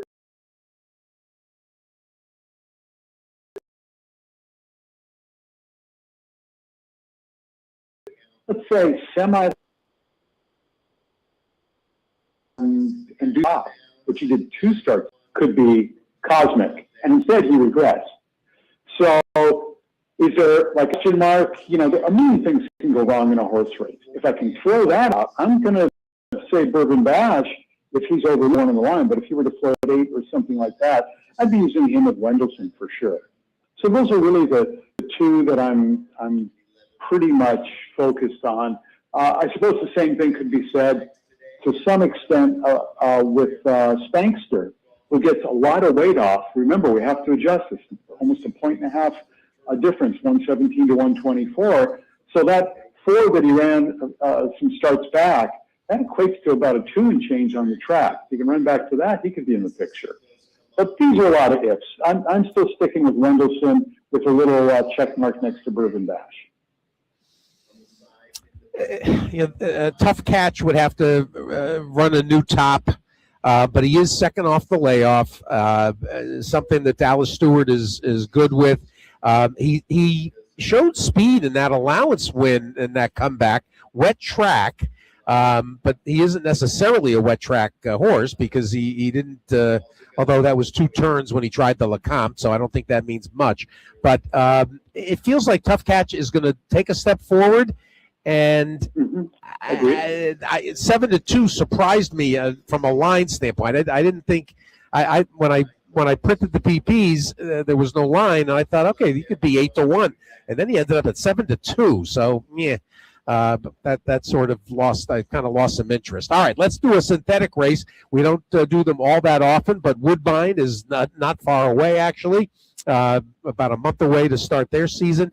And, of course, we're going to start training on the Tapeta at Aqueduct. So we got to get more and more used to it. We're not far off from Presque Isle starting either. The Queen, the $125,000 filly and mare sprint, make it 9:25 Saturday night. Yeah, and so I love these races because we always get question mark after question mark. And it allows us who are value players to say, I don't know about X, Y, or Z, but I'm going to take a shot on this one. Will this horse take its turf form and convert it to synthetic? Will this dirt horse love synthetic even though it's never raced on it, et cetera, et cetera, et cetera. Fascinating stuff. After all that said, I thought there would be a chance that Mega Mill could steal the race. She's got, in my view, as much or more speed than anybody, well drawn for this type of event. And her number is right there to be competitive with just about anybody. What intrigues me is Senna, and she runs a number of 5 3/4 on the turf that usually is a toss because you say, she's going to reach. But, you know, again, so many horses that run lights out on the turf. I think she's 20-1. Oh, my gosh. So I think those are the two that are the most interesting to me. That said, there are 6 horses from a thoroughbred perspective that you could throw a blanket over here. So this is strictly going to be a value and an overlay race for me. It's a good group of horses. An interesting, well-matched field. Should be fun. Let me jump, Jeff. We'll talk next week. Great, Steve. Thank you. Thoroughgraph.com. Keith Shamblin across from me. We got about 3 minutes, Keith. We'll do our big introduction tomorrow, but it's filled up already, and you got for first chance, last chance. It's just amazing, this thing, the growth, over 1,000 entries today, 47 entries or bursts into the NHC on the line, 32 into tomorrow's day 1 of the NHC, and then 15 into 2027. So it's great to see so many faces and familiar faces and new faces, which is great. Got over 125 rookies playing this year. So it's just fantastic. Prize money, cash prizes, and travel awards of more than $5,825,000 to the winner. Once again, we'll have some announcements later this week, hopefully as soon as tomorrow, about future host sites. Future host sites. Yeah, yes. Well, we've got some big announcements to have. This the last year here at Caesars at the current contract. So stay tuned. We'll have more to say about that in the coming days. But you did hit. It's funny. This came up early.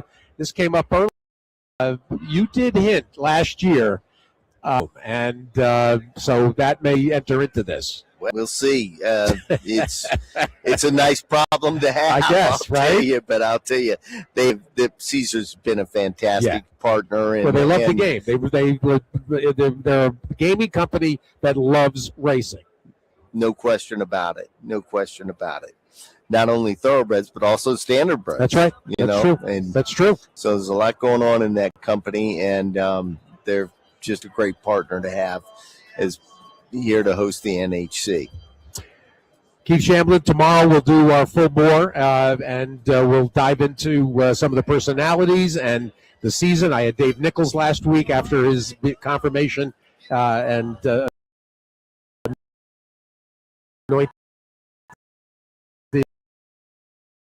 as the tour champion, a chance for a 5 luck. I know there's some players that basically came to us on the on the pass line to try to get into this thing. Why not? Where would you rather be? Well, exactly right. We'll talk about the trade show aspect of this and the sponsors and everybody that's going to be on hand. It'll be a phenomenal 3 days. Best of luck to everybody today. I know they're listening right here in the room. And we'll get it all going tomorrow. Of course, we'll have coverage Friday afternoon and evening, Saturday afternoon and evening, and then we'll have Franklin, Dave Hill, Sid Fernando, Kev Humphreys, Joe Belanti, David Ingordo, and Roger Satina. Talk to you tomorrow. On Sirius XM Radio. Who you betting on? How about an app created specifically for horse racing? Naira Bets. We specialize in thundering hooks, fist pumping, and boosting your bankroll with robust weekly promotions and offer betting tips from actual horse racing experts. Bet all day and night nationwide. Get the action and thrill of horse racing with Naira Bets. $200 deposit match with promo Steve200. Visit NairaBets.com for details. Horses power Virginia's economy, creating over 38,000 good, fulfilling jobs every year. Think about the farmers, the farriers, the feeders, the athletes, trainers, drivers, and jockeys, caretakers and landscapers, investors and interns, veterinarians, restaurant owners, restaurant workers, tour guides, trail guides, equine therapists, and so many more. Now, Virginia's economy with horses. The Pennsylvania breeding program is the best program in the country. The stallion awards, the owner bonuses, also the restricted races and the stakes races for Pennsylvania breds. Last year, 321 Pennsylvania breeders earned breeders awards. 22 Pennsylvania breeders earned over $100,000. We have the best program in the country. Take advantage of the fantastic program that we have. Learn more at pabred.com. Nothing compares to a horse. They inspire greatness, command respect. Because Virginia's horse industry isn't just racing and farming. It's built on the skills, labors, and passions of dedicated people working in every industry throughout our state. Horses fuel the economy, create jobs, support thousands of families, and even make dreams come true. VirginiaHorseRacing.com.